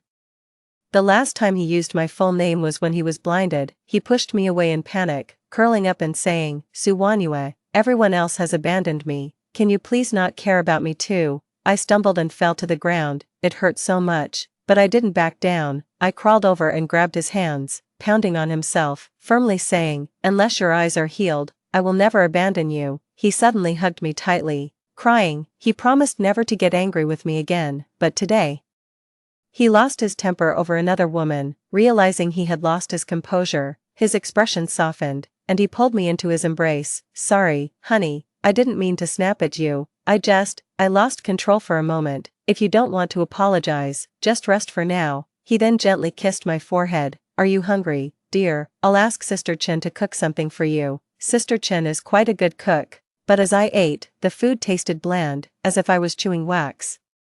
I ate a little and then made an excuse to go back to my room to rest. In the afternoon, Lu Jincheng thoughtfully brought me a glass of milk. Honey, you didn't eat much at noon. Have some milk. Thank you. I took the milk and drank it quietly. Lu Jincheng watched me finish drinking, looking like he had something to say but hesitated. I took the initiative to ask him, is there something you want to talk about? Are you free tonight? Join me at a friend's birthday party.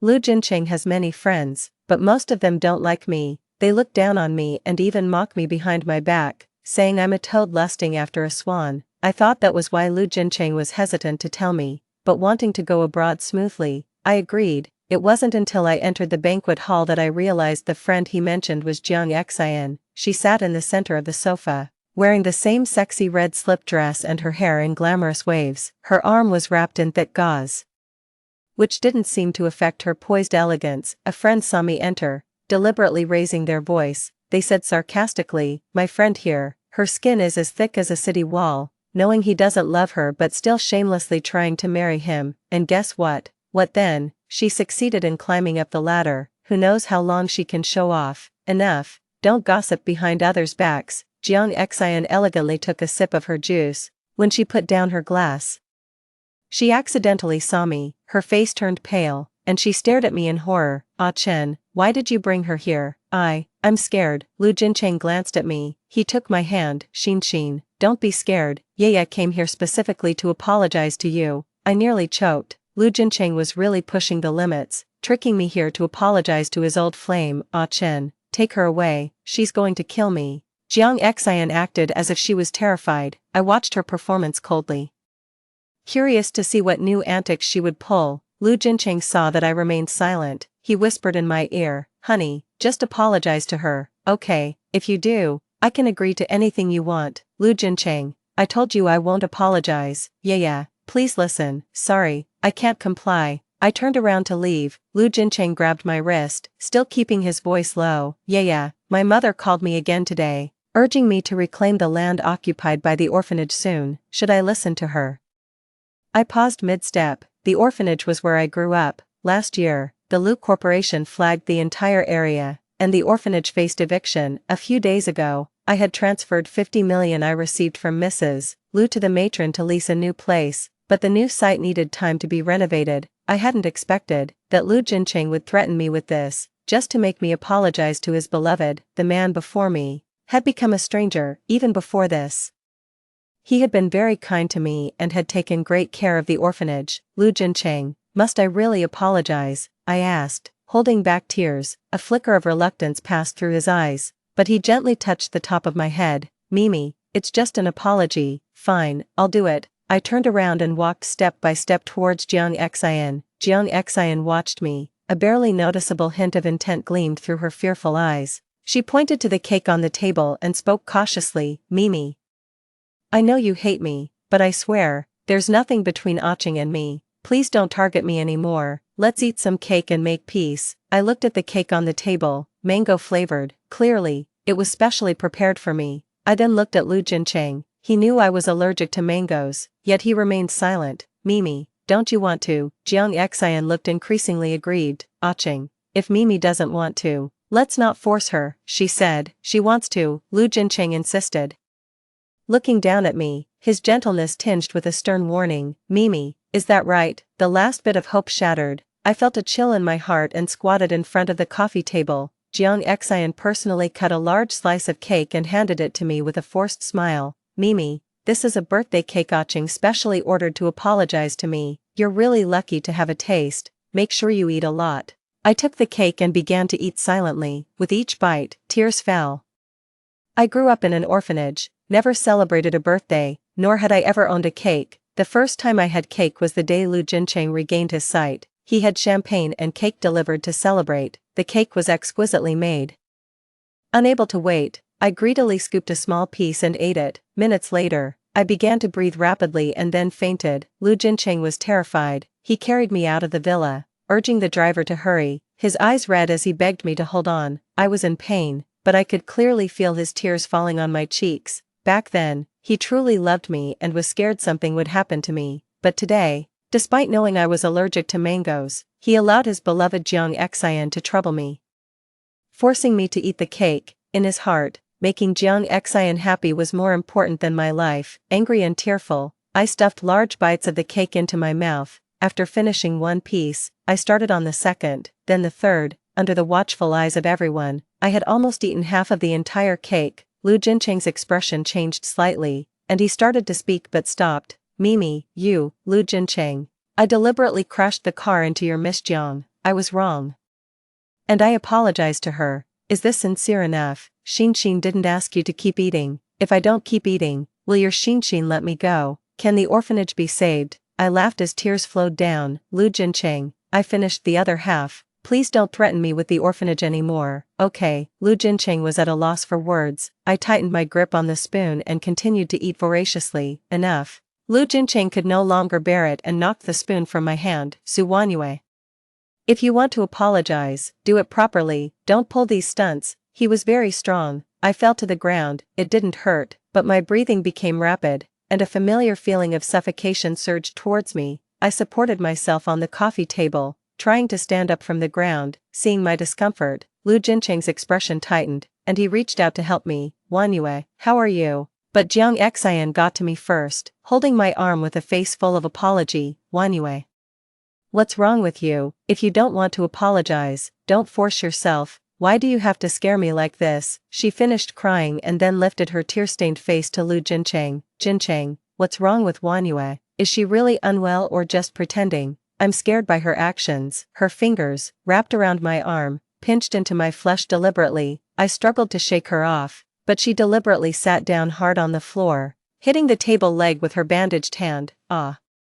She cradled her hand, her face painfully contorted. Wanyue, why did you push me? My hand, Shinshin, Lu Jincheng's hand, initially extended toward me, ultimately turned towards her. He pulled her into his embrace. Jiang Xian looked up at him with tears in her eyes. My injury, it seems to have split open. Jincheng, will my hand be ruined? No, I'll take you to the hospital right now. Lu Jincheng picked her up from the floor and walked towards the exit. As he passed by me, his steps faltered slightly, and he glanced down at me gasping on the ground. His gaze was doubtful, hesitant, but he did not look back at me again and walked away with long strides. The room fell silent, only the sound of my heavy breathing remained. As I shivered and reached out for my phone to seek help, the crowd started to buzz, cold discussions filled the air. Lu Jincheng has left. Who is she performing for now? She's been acting for so many years. Must be a habit by now. Honestly, I'm quite envious of her.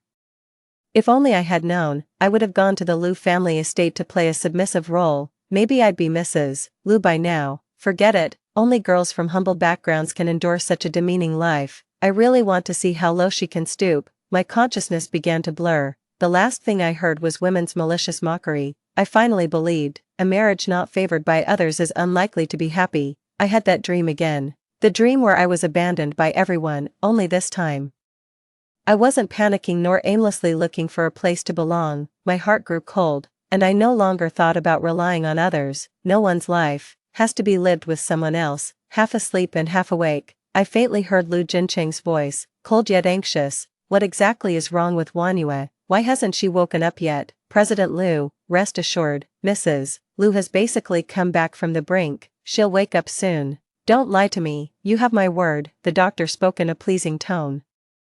After he left, Lu Jincheng gently took my hand in his, moving my fingers across his stubbled chin. Yeah, please wake up soon, don't scare me. His voice was tender, as if I were the only love of his life, irreplaceable. If it weren't for Jiang Xian, I might have been deceived again. I slowly opened my eyes. He was overjoyed, gripping my hand even tighter, but his joy soon turned to regret. My wife, you're finally awake. I'm sorry, I didn't mean to force you to apologize to Jiang Xian. I was just afraid that if you didn't, she might sue you. I didn't realize your mango allergy was so severe. I shouldn't have let you eat that cake. I gave a bitter smile. He wasn't unaware. It's just that Jiang Xian's moods mattered to him more than my life. The truth was in my heart. I couldn't be bothered to argue with him or listen to his insincere excuses. Amid his endless apologies, I calmly said, Husband, I would also like a birthday party. Is that okay? Lu Jincheng was taken aback, quickly nodding his head. Of course, my wife, you can have as big a birthday party as you want. I don't need it to be big, but I want it to be at the other manor. Why do you want it at the other manor? He kissed my fingers. My wife, we could choose a better location, like a private vineyard or a private island, but I just want it at the other manor. I met his concerned gaze. Husband, the other manor is where our love blossomed and bore fruit. It holds extraordinary significance for me. Lu Jincheng fell silent, his eyes cast downward, hiding a trace of guilt. After a moment, he looked up. All right, then let's have it at the other manor. Thank you. Since the other matter was where our relationship was confirmed, it should naturally be the place where we part. Let it be a formal farewell. The other matter isn't big and its location isn't great, which is why it became the place where the Liu family discarded Liu Jincheng, deemed useless.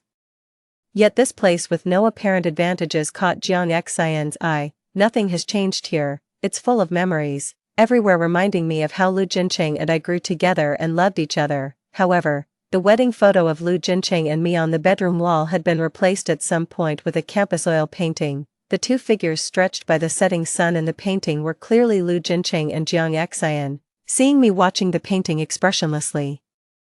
Liu Jincheng looked somewhat guilty. My wife, I was planning to move the wedding photo back to our bedroom to hang, and just decorate here with the painting. I quietly nodded, and as I turned around, I saw a torn black stocking messily thrown on the big bed in the center of the bedroom. The stocking looked familiar. It was the same one Jiang Xian wore in the risque photo she sent me the day before yesterday. It seems the other matter has been tainted. My last sanctuary was gone with Liu Jincheng's change of heart. Suddenly, I felt nauseous but couldn't vomit. Liu Jincheng seemed to notice the black stocking too. His expression hardened. He turned me around, saying, "Wife, our guests have almost all arrived. Let's go downstairs." I didn't want to stay a second longer. Together, we headed for the bedroom door. Downstairs, the party had already started. As the glasses were exchanged in a lively toast, I immediately spotted Jiang Xian at the center of the crowd. She wasn't wearing her usual red dress, but her presence was as radiant as ever. Perhaps it was because she was Liu Jincheng's first love.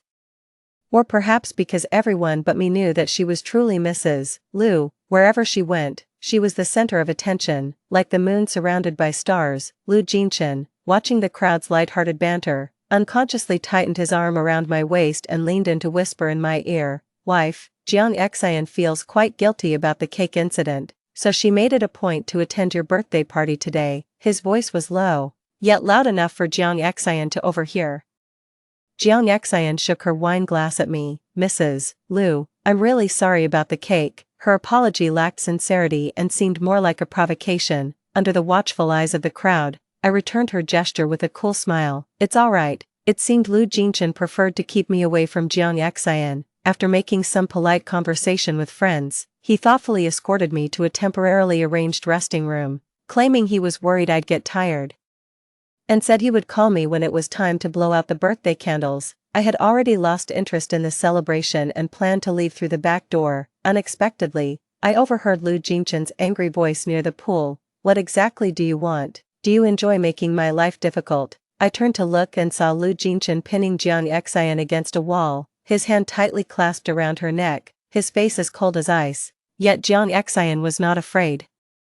She gently lifted his lip with her slender fingers, her smile teasing. "Liu Jincheng, what era do you think this is? Keeping both a wife and a mistress?" "What do you mean?" he growled. "What I mean is, you can't hide the truth forever. Sooner or later, Su Wanyue will find out her marriage certificate is fake, so you purposely came to the villa and left those traces intentionally. I love you too much." His handsome face darkened. "Jiang Xian, if you want to play it this way, then Chen."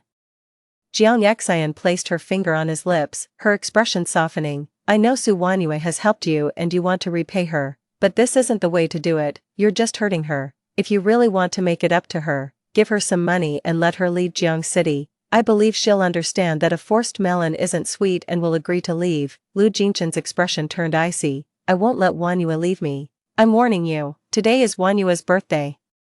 And I won't allow you to cause trouble or hurt her." He gritted his teeth, pushed her away, and turned back to the house. Under the swaying shadows of the trees, Jiang Xian suddenly laughed. She twirled a strand of hair by her cheek and raised her voice. "Miss Su, you've really surprised me." "Not as much as you have," I replied, stepping closer to her. She turned her head to look at me, sarcasm clear in her eyes. "Miss Su, I don't understand why you're still with him. He neither marries you nor loves you, and lately, he's even been less intimate with you, hasn't he? If I were you, I would have left with dignity a long time ago." "No, you wouldn't have," I retorted, meeting her mocking gaze with a cold laugh. "Miss Jiang, knowing full well he had a girlfriend and was committed, you still flew back from abroad to cling to him. That clearly shows you're the one who lacks tact, Miss Su. Isn't the fake marriage certificate and the time he spent with me lately enough to prove his feelings for me? If that's not enough," she stepped closer to me, her eyes gleaming with malice as they swept over the nearby swimming pool. "How about we make a big bet, do you dare?" I followed her gaze to the pool. The water shimmered in the light, at least 2 meters deep, and I couldn't swim. "I don't dare, nor could I afford the risk, because I knew I would lose." Lu Jinchen had never given me the confidence to win, but if you don't bet, how will you ever give up on Lu Jinchen completely? As I turned to leave, Jiang Xian grabbed me fiercely. With a splash, we both fell into the water. The icy pool water quickly enveloped my body, and I screamed in fear. "Help!" Jiang Xian flailed in the water about 2 meters away from me, also crying for help. I felt water entering my throat. Breathing became difficult, and my body uncontrollably sank further down. A crowd gathered at the edge. I saw Lu Jinchen push through the crowd, taking off his jacket as he dove into the pool. Though I had long stopped loving him, in this dire despite my predicament, I couldn't help but hope for his help, just this once, to pull me out of the water. But my hope drowned along with my heart when he swam without hesitation towards Jiang Xian, wrapping his strong arms around her and urgently pulling her to the poolside. Meanwhile, I was embarrassingly fished out of the water with a large net, lying cold and coughing water on the shore. On the other side, Lu Jinchen urgently asked Jiang Xian, who was soaked, "Xin, are you alright?" Jiang Xian weakly opened her eyes and gave him a frail smile. "Aiken, did you forget? I can swim." After saying that, she looked over at me with a slight lift of her brows, her eyes clearly gloating. "See, I win again. I always win." Yes, she won again, even knowing she could swim. Lu Jinchen chose to save her first. The surroundings fell eerily silent, and I could even see the pity in everyone's eyes. "Miss Su, are you alright? Do you need an ambulance?" someone finally asked. It was this question that made Lu Jinchen remember that I, his wife, was also there. He frowned slightly and walked towards me, asking, "Uma, what are you playing at?" His tone was clearly accusatory. Suspecting that I had pushed someone on purpose. "Aiken, the water is so cold, I can't breathe." Jiang Xian clung to his clothes, her face red and gasping for air. As usual, Lu Jinchen left me to carry her towards the car. As he passed by me, he gave me a deep look and instructed the staff nearby, "Quickly take Mrs. Lu back to change her clothes." "Wait," I called out to his retreating back. After a moment, I slowly got up from the wet ground. Jiang Xian, held in Lu Jinchen's arms, looked at me with a provocative smile. I raised my hand and slapped her hard across the face. She clutched her face in shock, staring at me as everyone else froze.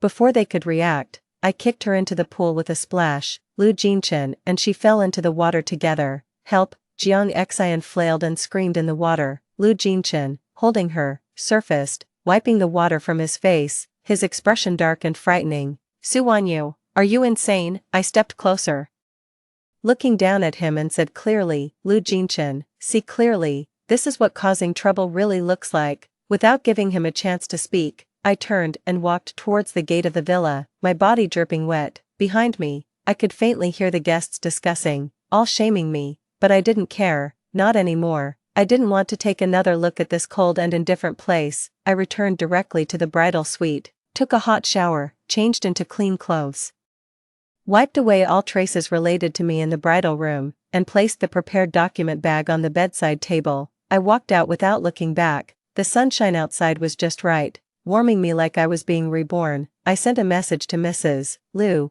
telling her I had left according to plan, and it seemed she was quite pleased. She couldn't wait to make the call. "Su Wanyu, you better never come back." "I won't be coming back. There are no relatives or friends here for me.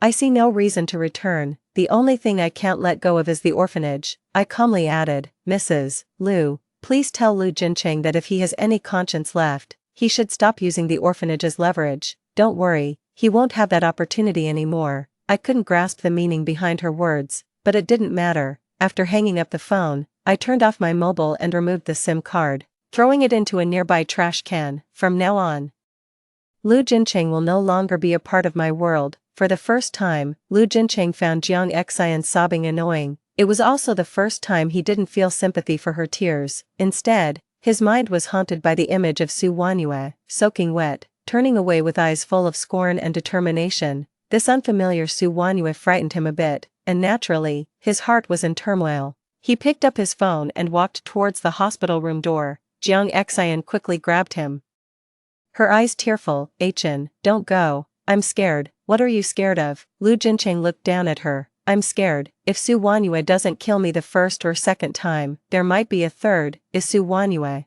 that kind of person? Lu Jincheng seemed to be questioning himself more than her. He wasn't so sure anymore. Jiang Xian felt a chill in her heart, but still, she put on a terrified face.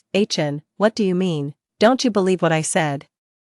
I just find it hard to believe that Su Wanyue would hurt people. In his mind, Su Wanyue was kind enough to shield the orphanage children from hardships despite her mango allergy, kind enough not to even step on an ant in the yard, yet recently, she's been frequently harming Jiang Xian, attacking her violently. It didn't make sense. Xin, I hope you are also kind, he said sternly and then walked out of the hospital room to the hallway to call Su Wanyue. The first call didn't go through.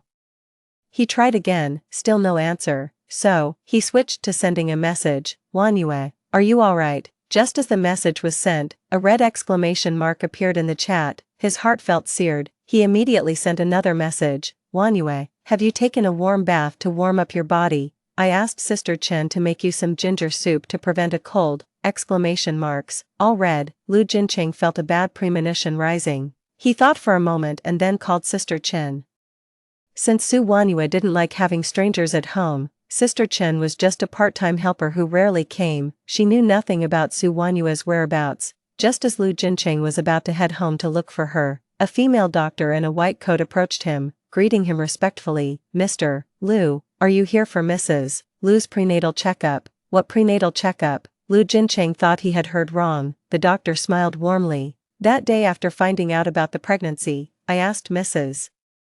Lu to come back for a checkup in a week. I was about to call her since she hadn't shown up. Lu Jincheng felt as if his brain had exploded. His whole being was stunned. Wanyue was pregnant, but why hadn't she told him? And she had just fallen into the water. Thinking of her crawling by the poolside, shivering from the cold, Lu Jincheng regretted his actions deeply as he slapped himself in frustration. He quickly walked towards the elevator, frantically redialing Su Wanyue's phone over and over again. The sunset was warm, but as Lu Jincheng stepped into the bridal chamber, an involuntary shiver ran down his spine. The sprawling villa felt empty without the joyful greeting from Wanyue, without the scent of a home-cooked meal wafting through the air. The entire house was chillingly cold, weakening him to his core. A growing sense of dread filled his heart. As he strode upstairs, he called out loudly, Wanyue, Wanyue, are you home? The only response was the echoing silence of the rooms. Entering the bedroom, he noticed half of the belongings were gone, the couple's photos on the bedside table, the little ornaments he had given to Su Wanyue, and the skincare products on the vanity, all were missing. He rushed into the walk-in closet only to find that aside from his clothes, none of Su Wanyue's garments remained. It was clear, she had left. He slumped onto the sofa in defeat, his gaze drawn to the envelope on the coffee table. Eagerly, he opened the folder.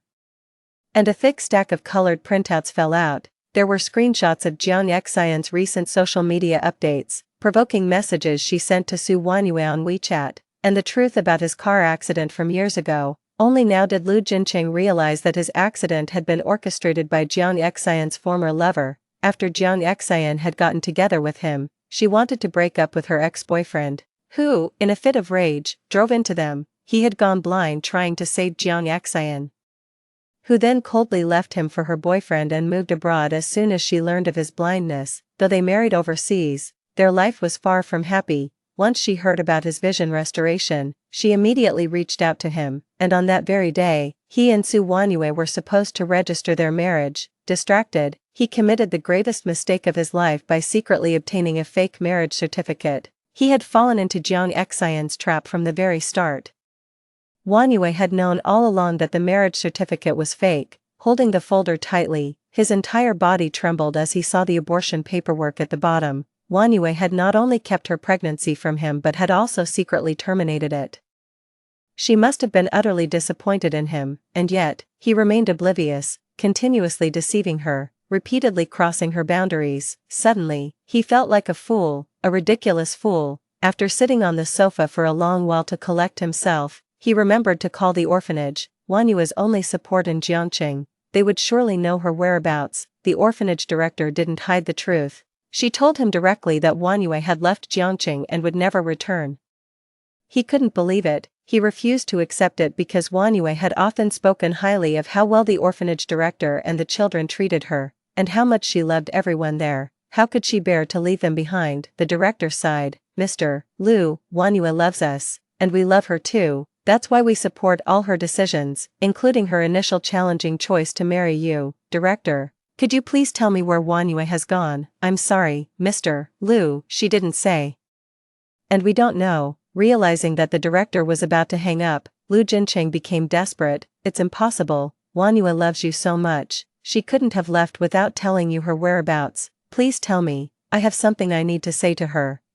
Before he could finish, the director interrupted him gently. Mr. Liu, Wanyue is a human being, not some emotionless animal. I can't endure such torment from you. Please have some dignity. The next second, all that was left was the dial tone of a disconnected call. Lu Jincheng clenched his phone. His heart felt as if it was being strangled, the pain suffocating him. The best yaya in the world. He had never thought of giving up on her, nor did he want to just miss out on her. But he had no idea where to start looking for her. His steps were clumsy and faltering, each step taken with regret and helplessness. When Jiang Xian saw him, she saw his pale face and his utterly lost demeanor. Chen, where have you been? She hid her guilt, feigning frailty as she leaned into his embrace. Chen, don't leave me behind, I'm so scared. Lu Jincheng looked down at her. The woman before him was clearly full of deceit. Why couldn't he see through her? Could it be that his eyes were blind, and his heart as well? Jiang Xian, unnerved by the coldness in his eyes, began to speak more cautiously. Chen, what's wrong? Lu Jincheng handed her the document folder he was holding. Jiang Xian hesitated before taking it. As she saw the contents of the documents, her face abruptly changed and she shook her head in denial. This isn't my account, nor did I send these messages. Chen, what are all these about? Ex-boyfriends? I don't know any of them. Before she could finish, Lu Jincheng kicked her away. She writhed in pain on the ground. Lu Jincheng stepped forward, his hard shoe sole pressing down on her head. The woman he had once cared for was now nothing more than dirt in his eyes, venomous like a serpent. Even glancing at her made him feel sick. Jiang Xian, listen to me. If anything happens to Yaya, I will make your life a living hell. Jiang Xian looked up at him in terror. Gradually, she began to laugh sadly, unretainable. She had known from the start that she could never keep this man. Sympathy gained through lies is not love, nor can it ever last, she had always understood. My plane landed at the international airport in Country Y. My dear friend Luo Wei was already waiting for me at the exit. She hugged me and spun me around, incredulous. 20 days ago, when I called her to say I decided to come to Country Y to hold an art exhibition with her, she was ecstatic. During those 20 days, she worried every day that I might change my mind. She asked me daily if I was really coming. Now seeing me in person, she was finally at ease. Leaving the airport, she immediately took me to her studio. Although I hadn't been working these years, at Luo Wei's persistent invitation, I occasionally painted some works that were sold at her studio. The money went to an orphanage. Half a year ago, Luo Wei suggested holding an art exhibition and asked me to create a signature piece. After much thought, I painted a large work with Lu Jincheng as the background and love as the theme. When Luo Wei received the painting, she laughed meaningfully.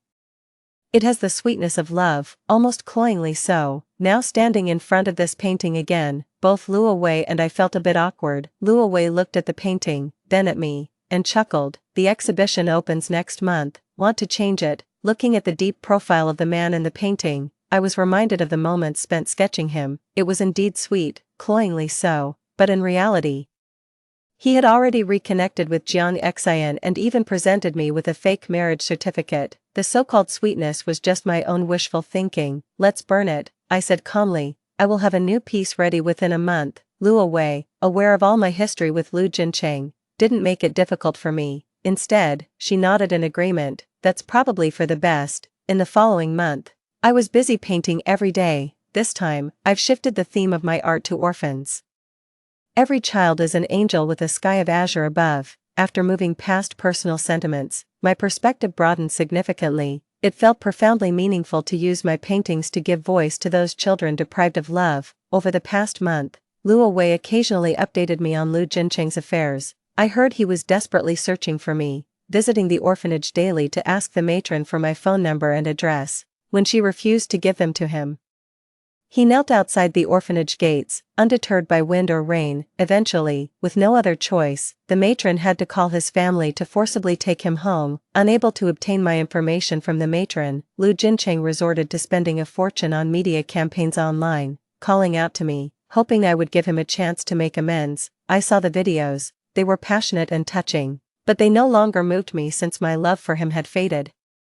The art exhibition went ahead as scheduled, and my Peace Angel received widespread acclaim. Before the exhibition even concluded, it was purchased for a high price. Naturally, I was delighted. With this money, the orphanage recently relocated, allowing the children to live and dress better. Only later did I discover that it was Lu Jincheng who had bought Angel at a high price. He said he loved the piece and planned to hang it in our marital home, so he could see it every day as if seeing me. He earnestly pleaded for me to return to his side and enjoy my artworks together. I refused. Had the contract not been already signed, I wouldn't have sold Angel to him at all. Breakups should look like breakups. A month later, Angel successfully made its way back to Jiangqing across the seas, but Lu Jincheng could no longer see it. Reportedly, in an attempt to force Jiang Yexian to divorce, he humiliated her and then struck her down the stairs, causing her to break both legs. Jiang Yexian, not one to be trifled with, decisively took him to court. Given the Lu family's influence in Jiangqing, it would have been easy to protect him, but Mrs. Lu, like in the past, did not hesitate to abandon her stepson, leaving him to his fate. That's when I understood what Mrs. Lu meant when she last told me, "He won't have this chance again." Mrs. Lu had never really liked her stepson, Lu Jincheng, as she had her own biological son to support. That's why she gave me evidence of Jiang Yexian and her ex-boyfriend's marriage abroad, allowing me to personally ruin Lu Jincheng. I heard he was arrested not long after and soon lost his sight again from the shock. He could no longer see me or my paintings. Lu Wei told me all this with a sigh. I never imagined that the young master Lu had such a tragic background. Indeed, when the Lu family abandoned him years ago, it was I who gradually pulled him out of darkness. This time, who will help him? Who else has the patience to save him like I did? Seeing me continue painting non-stop, Lu Wei curiously asked, You, after all you were husband and wife, how can you remain so calm? I searched everywhere with the report in hand. Lu Jincheng and I were never truly husband and wife. Lu Wei was stunned for a moment, then laughed along with me. True, no need to feel sorry for him. In fact, I still feel sympathy and lament his situation. But my heart no longer aches for him, regardless of whether his future is bright or bleak. It no longer concerns me. Story 2. On the day my husband, Lu Shiqing, passed away, the world was flooded with his passionate farewell letter. Xuani, finally buried together, to sleep side by side for 1,000 years. Regrettably, I am not Xuani. I am the first wife whom Lu Shiqing regarded as a stain in his life.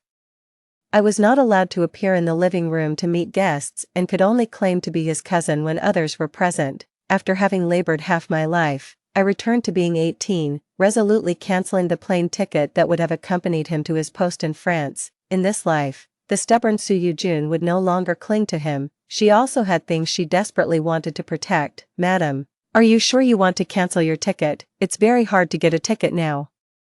You might not be able to book another, the ticket agent kindly reminded me. I smiled brightly. No matter how hard it is, I no longer want it. What doesn't belong to me is ultimately just an obsession. Alright, here is your cancellation receipt and refund. I took it, looking over the thin receipt again and again. After a while, I took off the locket necklace from around my neck and opened it. Inside was a black and white photo of Lu Shiqing, a young man in a suit and leather shoes. His face turned sideways, hair slicked back, with a high nose and deep-set eyes, exuding a commanding presence. In my previous life, there were too many things I didn't understand. I couldn't understand the young man who once saw my bound feet, his eyes red as he applied medicine to me. Later, on our wedding night, he left me for his study and coldly said, Yujun, I could never share a bed with a woman who has bound feet. I didn't understand. The young man who kept my photo in his locket over his heart during his first trip abroad for studies. Later, when he was about to leave for France, looking at my swollen, tearful eyes, he coldly said, Yujun, even if my eyes were cried blind, I wouldn't take you with me. Eventually, I thought, as he said, a delicate lady from a good family, bound by traditional foot binding, was just a remnant of feudalism not fit for the public eye. I don't blame him, I blame myself. Thus, I sold the embroidery shop left by my parents to accompany him across the seas. He mingled with politicians and nobles, always busy with public duties, never allowing me to step into the living room. I learned to dress fashionably, even unbinding my feet, enduring excruciating pain to learn dancing. But when I appeared at the banquet, I saw him dancing one dance after another with a dazzling woman, his arm around her waist. His eyes held a depth of affection I hadn't seen in a long time. When others asked who I was, he coldly replied, "A cousin from home," and that woman was the wealthy Miss Tang Xuani. They both worked in the Foreign Affairs Department, one a rising diplomat, the other a well-born etiquette officer. His secretaries said that the diplomat, who usually kept his distance from women, had found his first love, yet every night, it was I, his so-called cousin, who shared tender moments with him. That day, I touched my stomach and smiled gently. "Shirqing. We're going to have a child," I thought. Surely now he must see me as his wife. But Lu Shirqing, who was writing at his desk, trembled with his pen in hand. He looked up icily and said, "Get an abortion. Abortion could kill a person," he scoffed. "People die in plane crashes too. Does that mean you see others not flying?" Clutching my stomach, I felt a chill envelop my body, stubbornly refusing to utter a word. After a long silence, he finally spoke softly. "My parents have written saying they miss you, Xiao Jun. When you return home, please take care of them for me." It was all to protect the child, and for that faint, unreasonable hope, the hope that after becoming a devoted wife and mother, he would cherish me. I returned to the deep courtyard of his family home, caring for his parents and raising our child. However, when war erupted, I was forced to flee from place to place with the entire family. I picked up embroidery to make ends meet. My fingertips pricked and punctured by the needles, yet, in the newspapers, there he was, looking dashing as he gave interviews. At his side, Tang Xiani clung to his arm, all smiles. The caption underneath, identifying them as a couple of diplomats, stung more sharply than any needle. Worried about my parents, Lu Shirqing hurried back to our country, but at that very moment, Tang Xiani died in a bombing in Paris. The news hit him like a bolt of lightning, and he collapsed into a chair.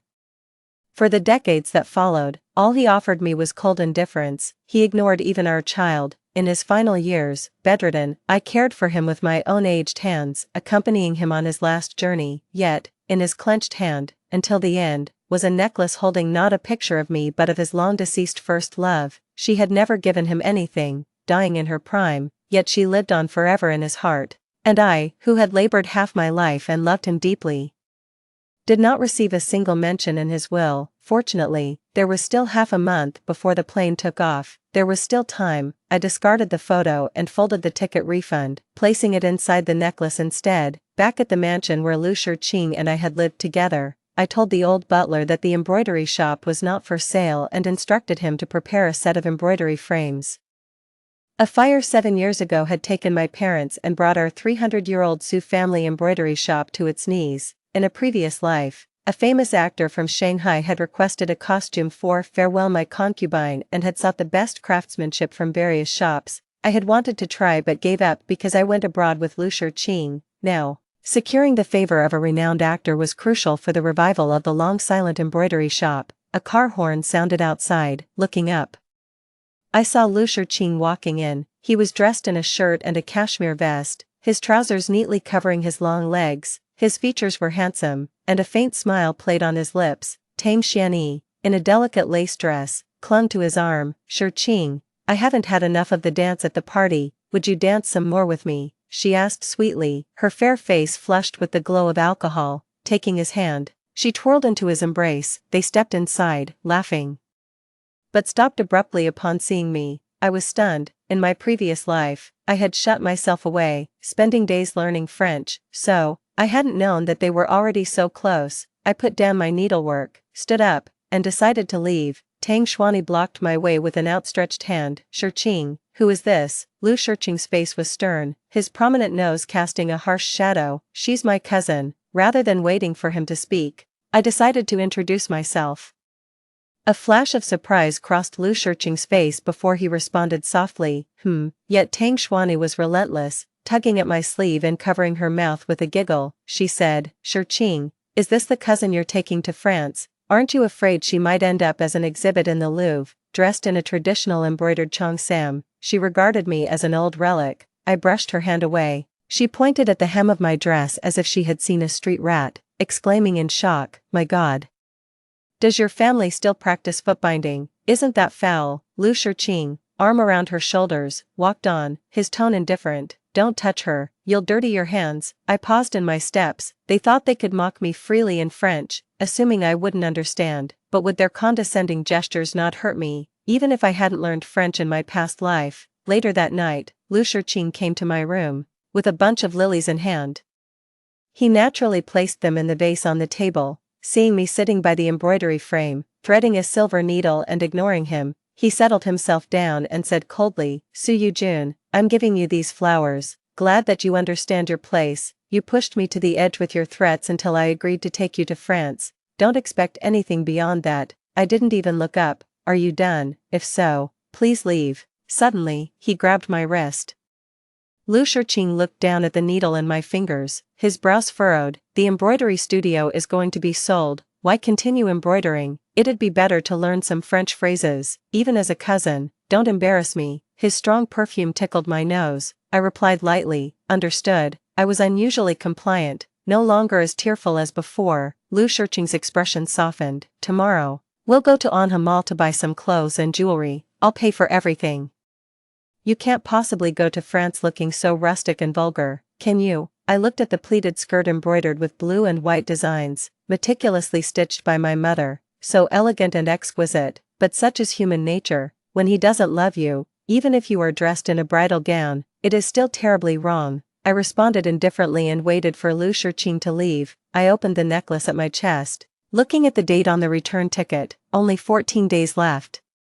Just endure a bit longer. I didn't want to cause any trouble before the flight. My uncle and aunt would surely object, perhaps even causing another argument with Lu Shiqing. If that were to prevent him from going abroad, it would be even more troublesome. A few days later, after designing a phoenix pattern, I hurried out to buy fabric. Unexpectedly, I ran into Lu Shiqing and his group in the bustling market, among a group of youths dressed in Western fashion. Lu Shiqing stood out with his tall stature. "Lu family's little sister, we're going to take a commemorative photo, join us." Tang Xuanyi stepped forward and took my hand. "She doesn't like these modern fancies, leave her out." Lu Shiqing had a restrained smile on his face, but his eyes were slightly dark and fixed on me. I knew he didn't want me there. Just like before, he didn't allow me to be seen in the hall when guests arrived. Tang Xuanyi smiled sweetly and still pulled me along with her.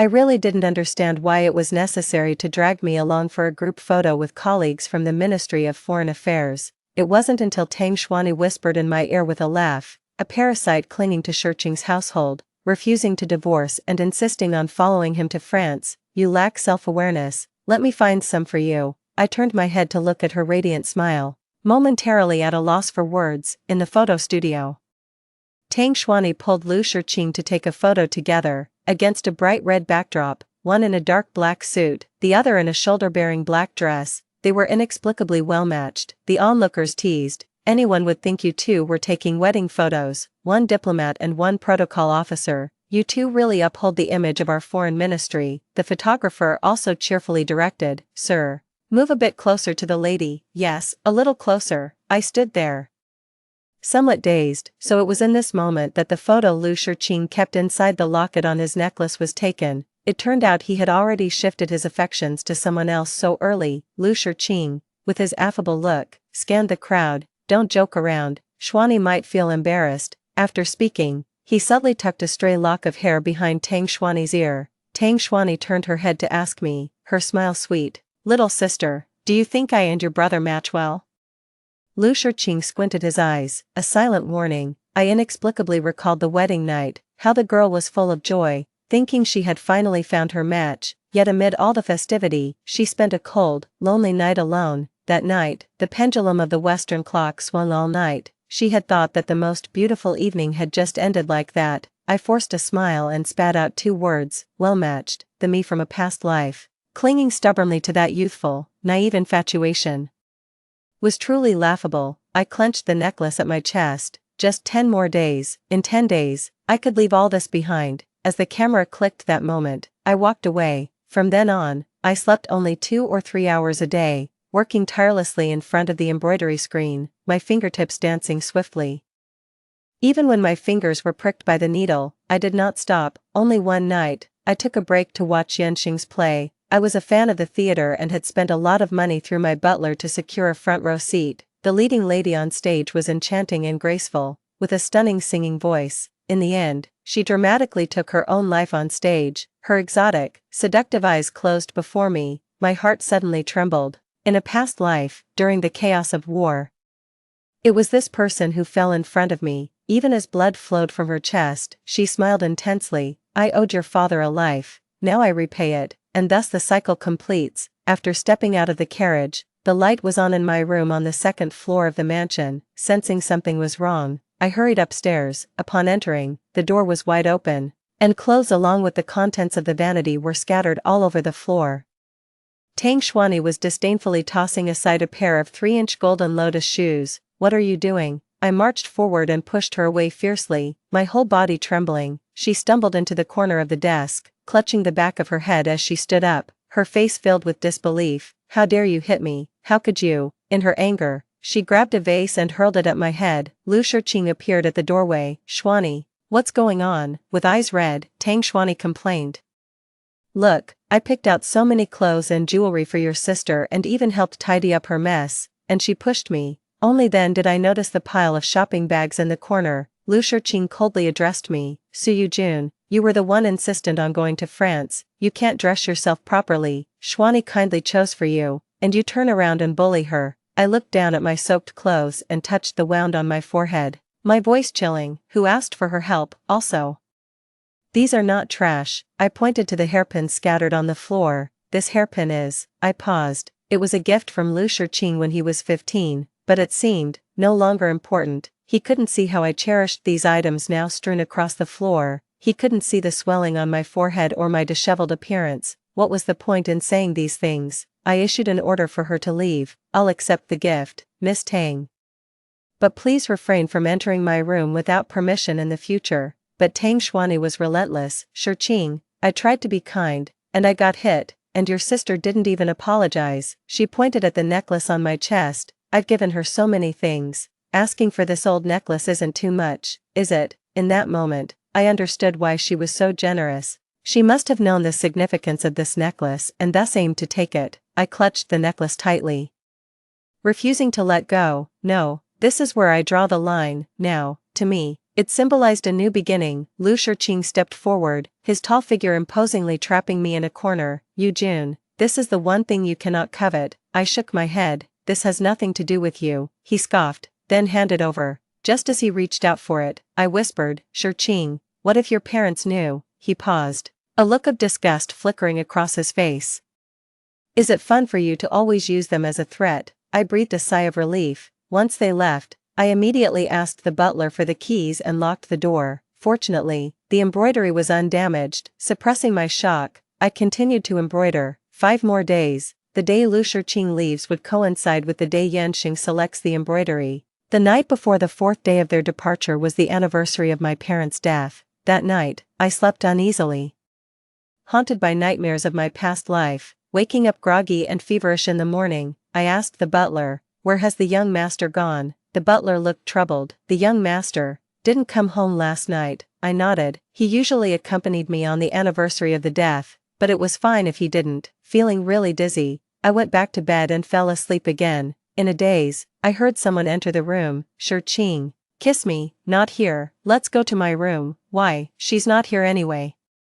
I know, that woman is your wife, isn't she? Shiqing, do you want her or me? At the door, Lu Shiqing pinned Tang Xuanyi against the wall, held her face, and kissed her, chuckling cryptically. What do you think, my dear lady? Marrying her was only because her father saved my mother from a fire. Otherwise, do you think I would marry someone who can't even recognize all 24 letters of the alphabet? Tang Xuanyi clung tighter to his waist, her smooth and delicate shoulders covered in kiss marks.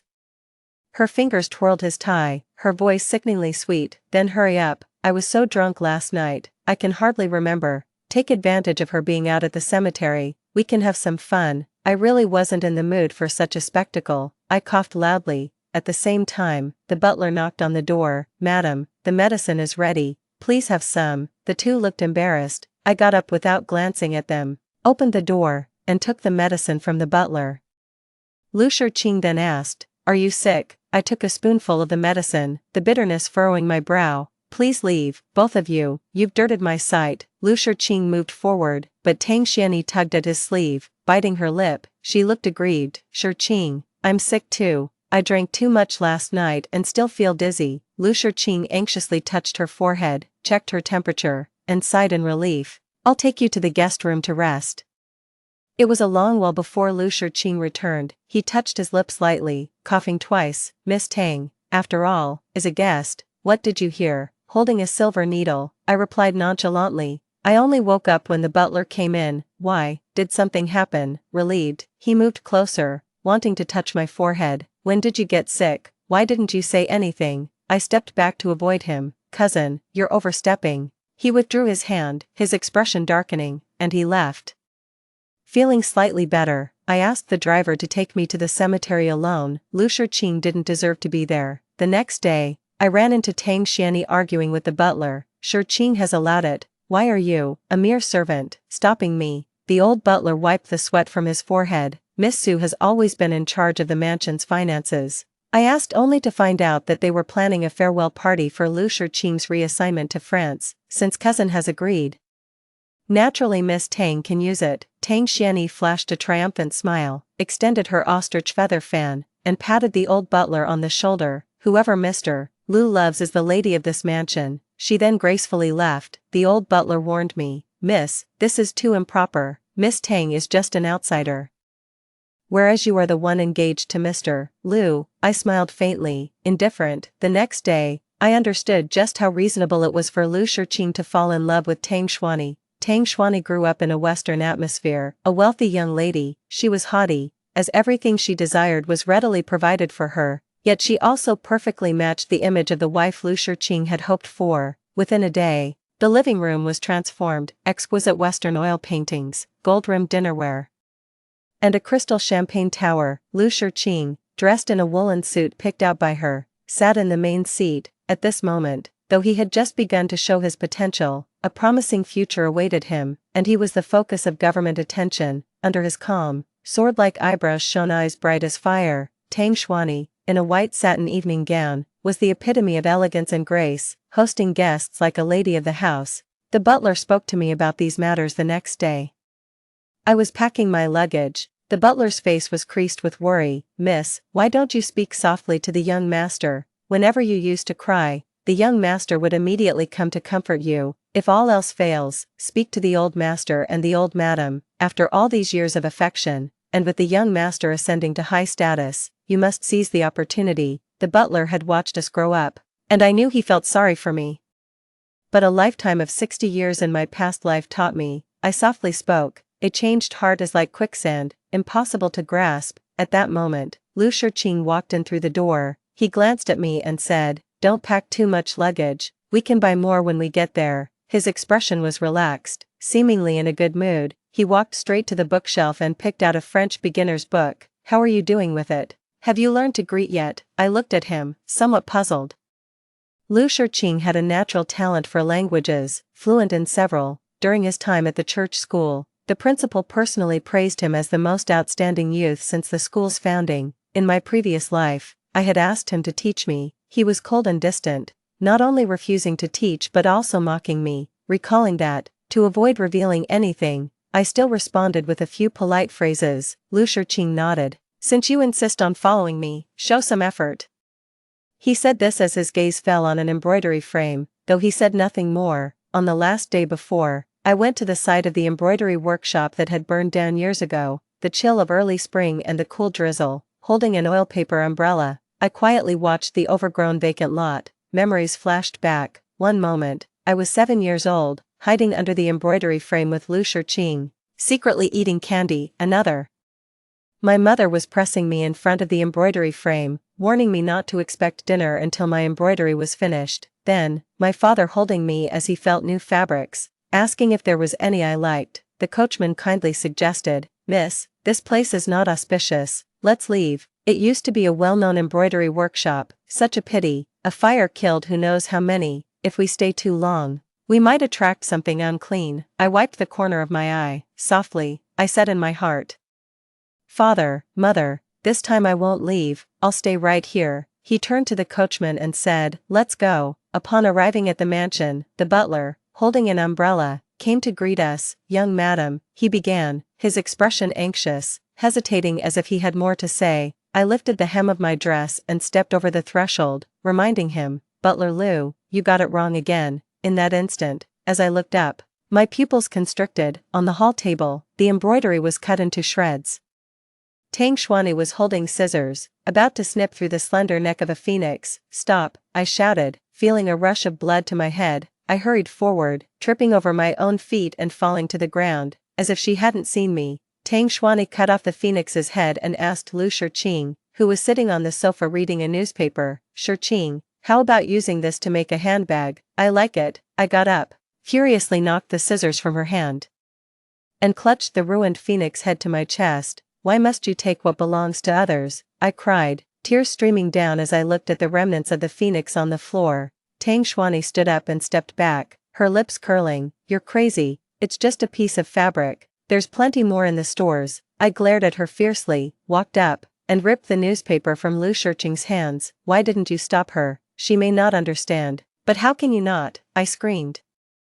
He calmly removed his glasses and began cleaning them, lifting his thin eyelids. His indifference was palpable. It was a gift. I'm leaving for France tomorrow. These things, they're not important. I trembled all over. The childhood friend who once treasured a single embroidered handkerchief had changed beyond recognition. He allowed others to destroy what I cherished. I slapped Lu Shiqing across the face, emphasizing each word. To you, I'm no longer important either.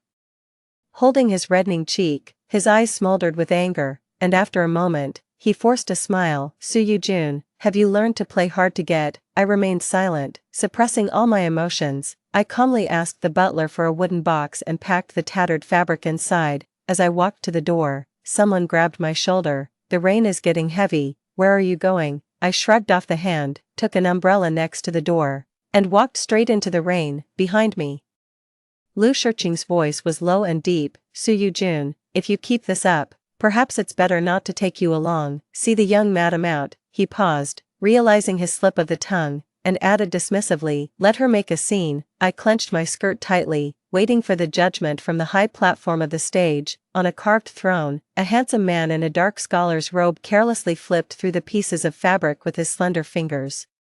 He looked up at me with his phoenix eyes and said, Miss Su, I don't deal in scraps. My heart sank, and I discreetly wiped my eyes with the handkerchief in my hand. I stood up and bowed, sorry for the disturbance. So, come back in 10 days with an intact phoenix. I suddenly looked up and saw the man's cunning smile. I knelt and kowtowed. I thanked him for his help today and for saving my life in a past life, and for my father's past kindness to Yan Xing, which brought about today's fate. I sewed day and night. This time, I moved straight into the new embroidery house, a narrow little house that had been vacant for a long time. Before I passed out, I heard a series of hurried knocks on the door. When I woke up, the last person I wanted to see was right by my side. Lu Shiqing frowned and asked, where did you run off to? Do you know how long I drove around looking for you? The flight is tomorrow. Stop causing trouble. I was extremely tired. Lu Shiqing, I'm not going. The air fell into a dead silence. Lu Shiqing touched my forehead and said, you're delirious. I pushed his hand away. No, I'm not. His gaze fell on the necklace at my chest, and he scoffed coldly. Su Yujun, don't think I don't know what you're planning. Don't go to my parents and play the victim.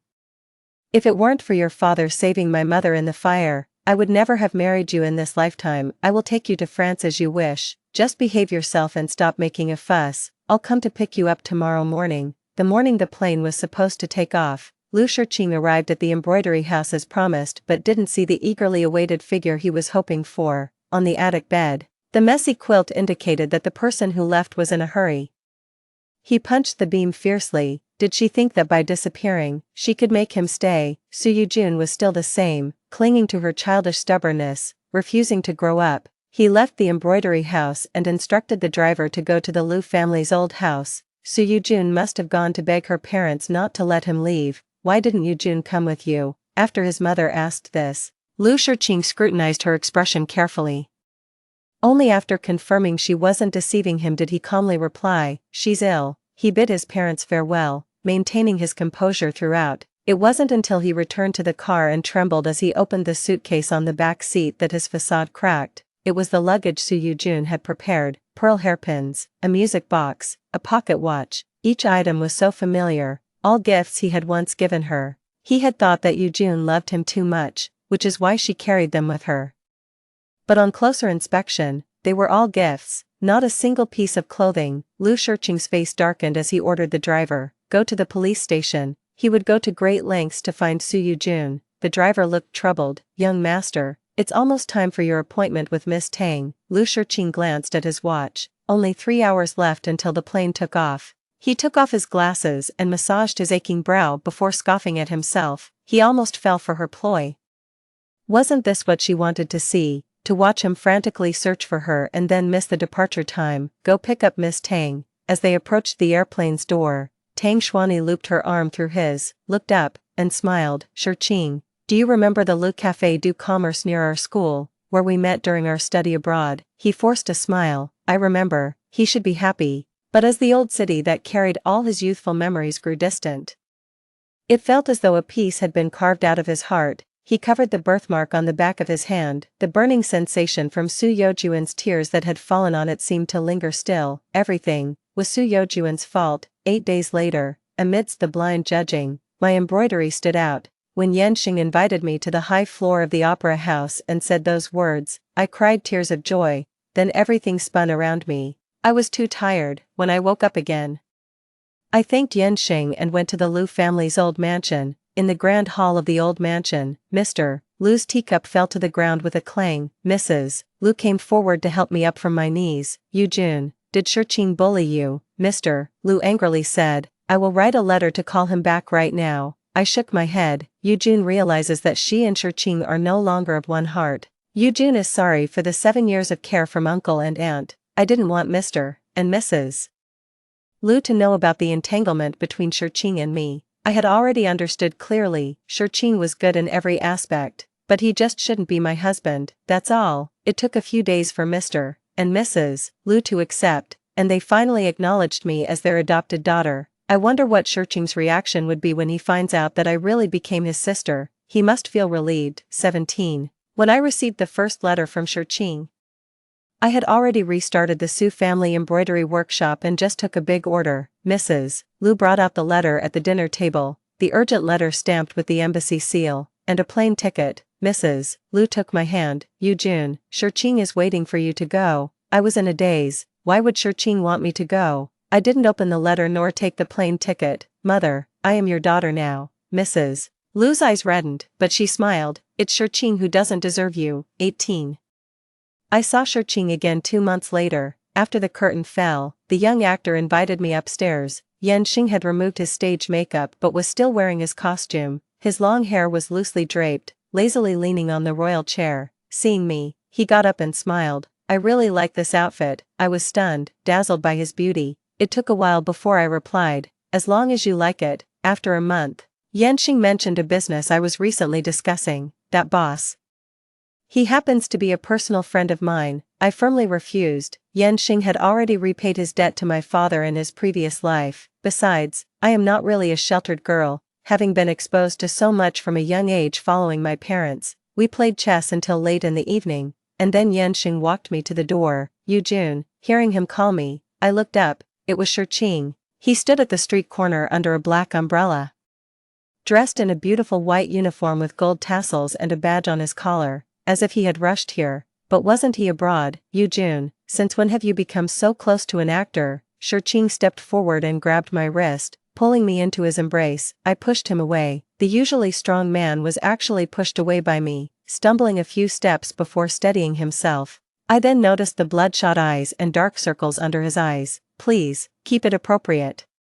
We have no relation anymore." Shiqing's gaze darkened, glancing at Yanxing standing quietly under the eaves. "Because of him." "When did you two meet?" Yanxing simply smiled, ignoring him. "Miss Su, your car has arrived." I nodded my thanks, not wanting to entangle further with Shiqing. He suddenly rushed forward, pinning me against the car door. He grabbed the necklace at my chest. With a sinister smile, he asked, "Does he know that the necklace you wear over your heart holds my picture?" I didn't get a chance to reply. Yan Xing stepped forward, pulling Lu Shiqing off me. Mr. Lu, I've heard your stories. Unfortunately, this isn't one of them. No need to say more. I removed the necklace and tossed it to Lu Shiqing. Reborn, no longer needed it, since it was your gift. Now it should return to its original owner. Lu Shiqing hurriedly picked up the necklace, unceremoniously wiping it clean with his white cuff. Opening the locket, he froze for a moment. What's this? A ticket refund? You lied to me. You never planned to go abroad, did you? I sighed. A heavy curtain of rain and fog hung between us. I did think about it once, but now, I truly am free of burdens. Lu Shiqing clenched the necklace, his wet hair plastered over bloodshot eyes. From then on, I devoted myself to expanding and strengthening the embroidery workshop. During the war, I sheltered widowed women. I taught them embroidery to support their families. Sue's embroidery workshop grew more renowned. Eventually, our products were even included as state gifts to the British royal family. Over the years, I often read the newspapers, seeing Lu Shiqing upright and honorable, earning glory for our country. Each time, I breathed a sigh of relief, fearing that the butterfly effect I caused might have an impact. I thought that I had no further ties with Lu Shiqing, until one late night, a call from the presidential office came. His secretary was on the line. Mr. Lu Shiqing was in a plane accident, his life hanging by a thread. He keeps uttering your name. Please come quickly. After hanging up, I immediately set out. Government vehicles picked me up at the agreed location. When I arrived, the hospital corridor was already filled with familiar faces from newspapers and business dinners. Lu Shiqing, with tubes all over him, his neatly combed hair from the newspapers now in disarray across his forehead. Seeing me, a spark lit up in his dark eyes. You June, you came after all. I sat by his bedside, silent for a long moment before speaking. Shiqing, you need to live. Your parents were just talking about you yesterday. They miss you. Under the blanket, his chest heaved as Lu Shiqing asked in a low voice. And you? My gaze passed over him, resting on the heart rate monitor on the other side. Softly, I spoke. Mr. Diplomat, more than anyone, I want you to live. Suddenly, Lu Shiqing grasped my hand, his grip strong. I promise you, I will live. Yu Jun, will you come again? Looking into his reddened eyes, I suddenly remembered something and asked, what about Tang Xuani? Lu Shiqing's voice turned indifferent, as if speaking of someone insignificant. Why mention her? It seems she died in Paris 3 years ago. In this new life, Tang Xuani's fate remained unchanged. Afterward, I visited Lu Shiqing regularly. Like clocking in for a job, I learned from others that over these years, Lu Shiqing returned to the country once a month amid his busy schedule. What was he doing? Opinions were divided. I recalled the familiar figure I saw outside the embroidery shop, somewhat incredulous. On the day Lu Shiqing was discharged from the hospital, he resumed his role as a dashing diplomat. His personal secretary was tying his tie, and he turned his head, animatedly describing the future to me. Yu Jun, how about I take you to England? I've planned our wedding. I want to ask the Earl to send a congratulatory letter. Shiqing, I couldn't help but interrupt him. Don't come looking for me anymore. His posture wavered, and his smile turned into a straight line. Why, you clearly care about me, don't you? I sighed. Shiqing, I want you to live more than anyone else. I sat down and told a story that spanned 60 years. After much persuasion, he finally believed me, but that was me in a past life. Yu Jun, in this life, I only love you. He reached over the coffee table, grasping my arm, his gaze intense. I pushed his hand away. The one who can't let go is me. He staggered and fell onto the couch. His complexion was ashen, like a dying man. These days, I've been puzzled. Lu Shiqing, who was deeply in love with Tang Xuani, why in this life does he insist on me? Later I thought, for someone like Lu Shiqing, born into wealth and gifted, there was nothing he couldn't have. Thus, the more unobtainable something was, the more precious it became. He didn't love Tang Xuani, nor did he love me. He didn't understand that love is about connecting hearts after obtaining it. Walking out of the closely monitored private hospital, a car was already waiting outside. A man in a blue scholar's robe warmed my icy fingertips in his palm. His eyes filled with indescribable tenderness. Quick, get in the car. I have prepared warm porridge for you. Yan Xing and I were married for 60 years, in perfect harmony. Even in our old age, we still held hands and walked through the park. Whenever the mood struck, we would sing opera together, the music lingering, two people from an old era, still cherishing these old hobbies. So, When Yanxin got throat cancer, I was devastated. Passing by the same VIP ward, I heard a name that was both strange and familiar. What a pity. Sick and without a spouse to accompany him. I heard he never married. No children either. Ah, no matter how glorious in youth, to be lonely and childless in old age is indeed lamentable. Looking at the old man curled up in the hospital bed, frail and skeletal, I felt no stirrings in my heart. Later, news of Lu Shiqing's death reached me. According to gossip, his death was bizarre. A little boy pushed the door open to play, annoyed by his moaning while watching TV. He simply smothered him with a pillow. He suffocated to death. It was said that he kept calling out Yujun until his end, but no one responded. A few days later, a lawyer approached me, handing me 2 old necklaces. One necklace was empty, and the other contained a photo from my wedding. Mr. Lu had no descendants. He left all his estate to you. I set up a historical and cultural heritage foundation in Lu Shiqing's name. My heart was devoid of any feelings. After all, the light boat had crossed heavy mountains.